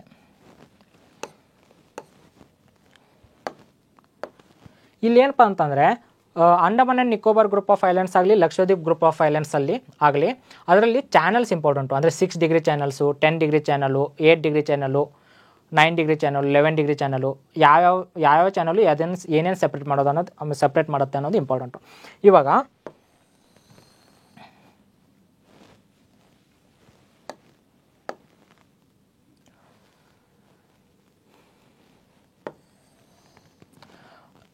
ಇಲ್ಲಿ Andaman and Nicobar group of island ಮತ್ತು ಇಲ್ಲಿ ಏನಪ್ಪ ಅಂತಂದರೆ ಇಂಡೋನೇಷ್ಯಾ ಬರುತ್ತೆ. ಇದನ್ನು ಸಪ್ರೇಟ್ ಮಾಡೋದು ಯಾವ ಚಾನಲ್ ಅಂತಂದರೆ 6 ಡಿಗ್ರಿ ಚಾನಲು. ಇಲ್ಲಿ ನೋಡಿ, Indonesia, Sumatra island, especially Sumatra island, ಆಮೇಲೆ ಗ್ರೇಟ್ ನಿಕೋಬಾರು ಇದೇನಪ್ಪ ಅಂದರೆ 6 ಡಿಗ್ರಿ ಚಾನಲ್ ಸಪ್ರೇಟ್ ಮಾಡುತ್ತೆ. ಯಾವುದು ಇಂಡೋನೇಷ್ಯಾ ಮತ್ತು ಅಂಡಮಾನ್ ಆ್ಯಂಡ್ ನಿಕೋಬಾರ್ ಚಾನಲ್ನ ಸಪ್ರೇಟ್ ಇದು Andaman and Nicobar group of island separate ಮಾಡೋದು ಯಾವುದು 6 ಡಿಗ್ರಿ ಚಾನಲ್. ಹಾಗೆ ಅಂಡಮಾನ್ ಮತ್ತು ನಿಕೋಬಾರ್ ಗ್ರೂಪ್ ಆಫ್ ಐಲ್ಯಾಂಡ್ನ ಸಪ್ರೇಟ್ ಮಾಡೋದು ಯಾವುದು 10 ಡಿಗ್ರಿ ಚಾನಲ್. ಇದು ಅಂಡಮಾನ್ ಮತ್ತು ನಿಕೋಬಾರ್ ಮಧ್ಯೆ. ಅದೇ ಲಿಟಲ್ ಅಂಡಮಾನ್ ಮತ್ತು ಸೌತ್ ಅಂಡಮಾನ್ ಮತ್ತು ಲಿಟಲ್ ಅಂಡಮಾನ್ ಮಧ್ಯೆ ಇದು ಸಪ್ರೇಟ್ ಮಾಡೋದು ಯಾವುದಂದರೆ ಡಂಕನ್ ಪ್ಯಾಸೇಜು. ಸೌತ್ ಅಂಡಮಾನ್ ಮತ್ತು ಲಿಟಲ್ ಅಂಡಮಾನ್ ಮಧ್ಯೆ ಇರೋದು ಡಂಕನ್ ಪ್ಯಾಸೇಜು. ಅಂಡಮಾನ್ ಮತ್ತು ನಿಕೋಬಾರ್ನ ಸಪ್ರೇಟ್ ಮಾಡೋದು 10 ಡಿಗ್ರಿ ಚಾನಲು. ಆಮೇಲೆ ನಿಕೋಬಾರ್ ಗ್ರೂಪ್ ಆಫ್ ಐಲ್ಯಾಂಡ್ ಮತ್ತು ಇಂಡೋನೇಷ್ಯಾ ಗ್ರೂಪ್ ಆಫ್ ಐಲ್ಯಾಂಡ್ನ ಸಪ್ರೇಟ್ ಮಾಡೋದು ಯಾವುದಪ್ಪ ಅಂದರೆ 6 ಡಿಗ್ರಿ ಚಾನಲು. 6, 10 ಇದು ಅಂಡಮಾನ್ ಗ್ರೂಪ್ ಆಫ್ ಐಲ್ಯಾಂಡ್ಸ್ ಒಳಗೆ ಬರುತ್ತೆ. ಆಮೇಲೆ 8, 9, 11 ಏನು ಬರುತ್ತೆ ಅಂದರೆ ಲಕ್ಷದ್ವೀಪ್ ಗ್ರೂಪ್ ಆಫ್ ಐಲ್ಯಾಂಡ್ಸಲ್ಲಿ ಬರುತ್ತೆ. ಇಲ್ಲೇನಂತಂದರೆ ನದರ್ನ್ ಅಂಡಮಾನು, ಮಿಡಲ್ ಅಂಡಮಾನು, ಸದರ್ನ್ ಅಂಡಮಾನು, ಲಿಟಲ್ ಅಂಡಮಾನು, ಇದರಲ್ಲಿ ಕೆಲವೊಂದು ಏನಪ್ಪ ಅಂದರೆ ಇಂಪಾರ್ಟೆಂಟ್ ಏನಪ್ಪ ಅಂದರೆ ಫ್ಯಾಕ್ಟ್ಸ್ ಇದ್ದಾವೆ. ಫಾರ್ ಎಕ್ಸಾಂಪಲ್ ಸ್ಯಾಡಲ್ ಪೀಕ್ ಅಂತ ಏನು ಕರಿತೀವಿ, ಸ್ಯಾಡಲ್ ಪೀಕು ಇದು ನಾರ್ತ್ ಅಂಡಮಾನಲ್ಲಿ ಸಿಚುವೇಟೆಡ್ ಇದೆ. ಇದು highest peak of North Andaman. ಇದೇನಪ್ಪ ಅಂದರೆ Saddle Peak highest peak of North Andaman highest peak. ಆಮೇಲೆ ಮೌಂಟ್ ಡಿವೋಲ್ ಅಂತ ಬರುತ್ತೆ, ಇದು ಹೈಯೆಸ್ಟ್ ಪೀಕ್ ಆಫ್ ಮಿಡಲ್ ಅಂಡಮಾನ್ದು ಹೈಯೆಸ್ಟ್ ಪೀಕು. ಆಮೇಲೆ ಮೌಂಟ್ ಕೊಯೆಲೋ ಅಂತ ಬರುತ್ತೆ, ಇದು highest peak of South Andaman. ಆಮೇಲೆ ಪೋರ್ಟ್ ಬ್ಲೇರ್ ಇರೋದು ಇಲ್ಲೇ. ಆಮೇಲೆ Port Blair or Veer Savarkar International Airport ಇರೋದು ಇಲ್ಲೇ. ವೀರ್ ಸಾವರ್ಕರ್ ಇಂಟರ್ನ್ಯಾಷನಲ್ ಏರ್ಪೋರ್ಟ್ ಇರೋದು ಎಲ್ಲಿ ಅಂತಂದರೆ ಸೌತ್ ಅಂಡಮಾನ್ದಲ್ಲಿ. ನೆಕ್ಸ್ಟು ಸೌತ್ ಅಂಡಮಾನ್ ಮತ್ತು ಲಿಟಲ್ ಅಂಡಮಾನ್ಗೆ ಸಪ್ರೇಟ್ ಮಾಡೋದು ಯಾವುದು ಡಂಕನ್ ಪ್ಯಾಸೇಜು. ಆಮೇಲೆ ಅಂಡಮಾನ್ ಮತ್ತು ನಿಕೋಬಾರ್ ಗ್ರೂಪ್ ಆಫ್ ಐಲ್ಯಾಂಡ್ನ ಸಪ್ರೇಟ್ ಮಾಡೋದು 10 ಡಿಗ್ರಿ ಚಾನಲು. ಇನ್ನು ನಿಕೋಬಾರ್ ಗ್ರೂಪ್ ಆಫ್ ಐಲ್ಯಾಂಡ್ಸ್ ಬಂದರೆ car Nicobar, Little Nicobar, Great ನಿಕೋಬಾರು. ಇಲ್ಲೇನಂತಂದರೆ Mount ಥೈಲೇಸ್ ಅಂತ ಬರುತ್ತೆ ಎಲ್ಲಿ ಗ್ರೇಟ್ ನಿಕೋಬಾರಲ್ಲಿ. ಮತ್ತು ನಿಕೋಬಾರ್ ಗ್ರೂಪ್ ಆಫ್ ಐಲ್ಯಾಂಡ್ ಮತ್ತು ಇಂಡೋನೇಷ್ಯಾ ಗ್ರೂಪ್ ಆಫ್ ಐಲ್ಯಾಂಡ್ಸ್ನ ಸಪ್ರೇಟ್ ಮಾಡೋದು 6 ಡಿಗ್ರಿ ಚಾನಲು. ಇಷ್ಟು ನಿಮಗೆ ಗೊತ್ತಿರಬೇಕು. ಆಮೇಲೆ ಬೇರೆ ಬೇರೆ ಹೆಸರನ್ನ ಏನಪ್ಪ ಅಂದರೆ ರೀನೇಮ್ ಮಾಡಿದ್ದಾರೆ. ಮಿಡಲ್ ಅದು ನೋಡೋಣ. ಇದ್ರೊಳಗೆ Havelock Island is renamed as Swaraj Dweep. Havelock Island ಎಲ್ಲಿ ಬರುತ್ತೆ ಅಂದರೆ ಇದು ಮಿಡಲ್ ಅಂಡಮಾನ್ ಕೆಳಗಡೆ ಬರುತ್ತೆ. ಇದು ಹ್ಯಾವ್ಲಾಕ್ ಐಲ್ಯಾಂಡ್ಗೆ ಸ್ವರಾಜ್ ದ್ವೀಪ್ ಅಂತ ಏನಂತಂದರೆ ಹೆಸರು ರೀನೇಮ್ ಮಾಡಿದ್ದಾರೆ. ಆಮೇಲೆ ನೀಲ್ ಐಲ್ಯಾಂಡ್ ರೀನೇಮ್ಡ್ ಆಸ್ ಶಹೀದ್ ದ್ವೀಪ್. ನೀಲ್ ಐಲ್ಯಾಂಡ್ ಏನು ಮಾಡಿದ್ದಾರೆ ಅಂತಂದರೆ ಇದು ಸೌತ್ ಅಂಡಮಾನ್ ಪಕ್ಕ ಬರುತ್ತೆ. ಈ ನೀಲ್ ಐಲ್ಯಾಂಡ್ಗೆ ಶಹೀದ್ ದ್ವೀಪ್ ಅಂತ ರೀನೇಮ್ ಮಾಡಿದ್ದಾರೆ. ಆಮೇಲೆ Ross Island renamed as Netaji Subhash Chandra Bose Island. Ross ಐಲ್ಯಾಂಡ್ಗೆ ನೇತಾಜಿ ಸುಭಾಷ್ ಚಂದ್ರ ಬೋಸ್ ಐಲ್ಯಾಂಡ್ ಅಂತ ರೀನೇಮ್ ಮಾಡಿದ್ದಾರೆ. ಇದು ರಾಸ್ ಐಲ್ಯಾಂಡು, ಇಲ್ಲಿ ಕಾಣ್ತಾ ಇಲ್ಲ ಅಂದರೆ ಇದು ರಾಸ್ ಐಲ್ಯಾಂಡು. ಇದು ಏನಪ್ಪ ಅಂತಂದರೆ ಸೌತ್ ಅಂಡಮಾನ್ ಪಕ್ಕನೇ ಬರುತ್ತೆ. ಇದು ರಾಸ್ ಐಲ್ಯಾಂಡ್ಗೆ ಏನಪ್ಪ ಅಂದರೆ ನೇತಾಜಿ ಸುಭಾಷ್ ಚಂದ್ರ ಬೋಸ್ ಐಲ್ಯಾಂಡ್ ಅಂತ ರೀನೇಮ್ ಮಾಡಿದ್ದಾರೆ.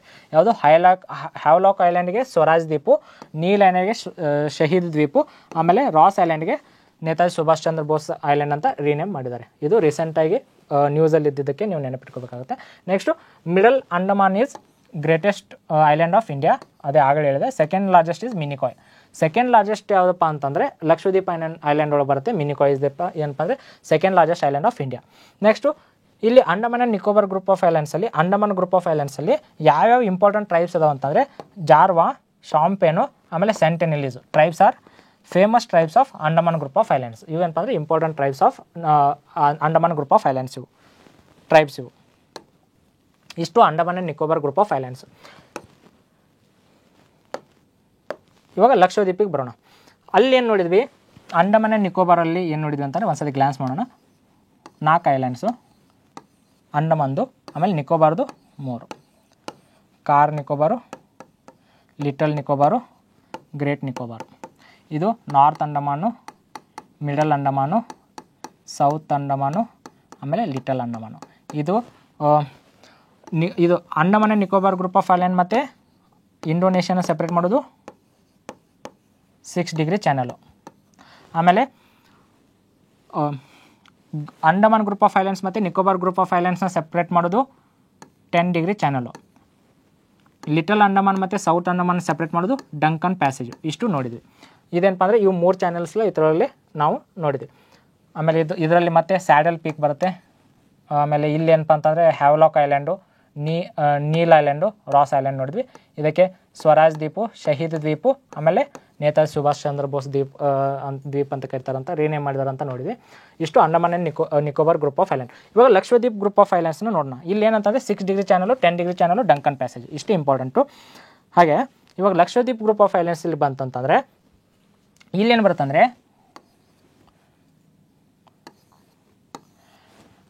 ಅಮಿನ್ಡ್ಯೂ, ಆಮೇಲೆ ಲ್ಯಾಕೆಡ್ಯೂ, ಆಮೇಲೆ ಮಿನಿಕಾಯ್. ಇಲ್ಲಿ ನೋಡಿ, ಮಿನಿಕಾಯ್ ಐಲ್ಯಾಂಡು, ಲ್ಯಾಕೆಡ್ಯೂ ಐಲ್ಯಾಂಡು, ಆಮೇಲೆ ಅಮಿನ್ಡ್ಯೂ ಐಲ್ಯಾಂಡು. ಇಲ್ಲಿ ಏನಾಗುತ್ತಂದರೆ ಇದ್ರ ಕೆಳಗಡೆನೇ ಏನಂದರೆ ಮಾಲ್ಡೀವ್ಸ್ ಇದೆ. ಮಾಲ್ಡೀವ್ಸ್ ಮತ್ತು ಲಕ್ಷದ್ವೀಪ್ ಐಲ್ಯಾಂಡ್ನ ಸೆಪ್ರೇಟ್ ಮಾಡೋದು ಚಾನಲ್ ಯಾವುದಂತಂದರೆ 8 ಡಿಗ್ರಿ ಚಾನಲು. ಮಾಲ್ಡೀವ್ಸ್ ಮತ್ತು ಮಿನಿಕಾಯ್ ಹಿಂಗೆ ಕ್ವಶನ್ಸ್ ಫ್ರೇಮ್ ಮಾಡುವಾಗ ಏನು ಮಾಡ್ತಾರೆ ಅಂತಂದರೆ Lakshadweep islands group of islands ಮತ್ತು ಮಾಲ್ಡೀವ್ಸ್ನ ಸೆಪ್ರೇಟ್ ಮಾಡೋದಂತ ಡೈರೆಕ್ಟಾಗಿ ಕೇಳ್ಬೋದು, ಅಥವಾ ಮಿನಿಕಾಯ್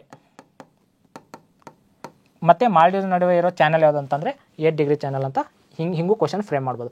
ನೆಕ್ಸ್ಟ್ ಏನಾಗುತ್ತಂದರೆ ಇದು ಮಿನಿಕಾಯ್ ಮತ್ತು ಲ್ಯಾಕೆಡ್ಯೂ ಐಲ್ಯಾಂಡ್ ಮಧ್ಯೆ ಇರೋದು ಇಲ್ಲೇನಂದರೆ 9 ಡಿಗ್ರಿ ಚಾನಲು. ಆಮೇಲೆ ಲ್ಯಾಕೆಡ್ಯೂ ಮತ್ತು ಅಮೆಂಡ್ಯೂ ಮಧ್ಯೆ ಇರೋದು 11 ಡಿಗ್ರಿ ಚಾನಲು. ಇವು ಇಷ್ಟು ಚಾನಲ್ ನೆನಪಿಟ್ಕೊಳ್ಳಿ.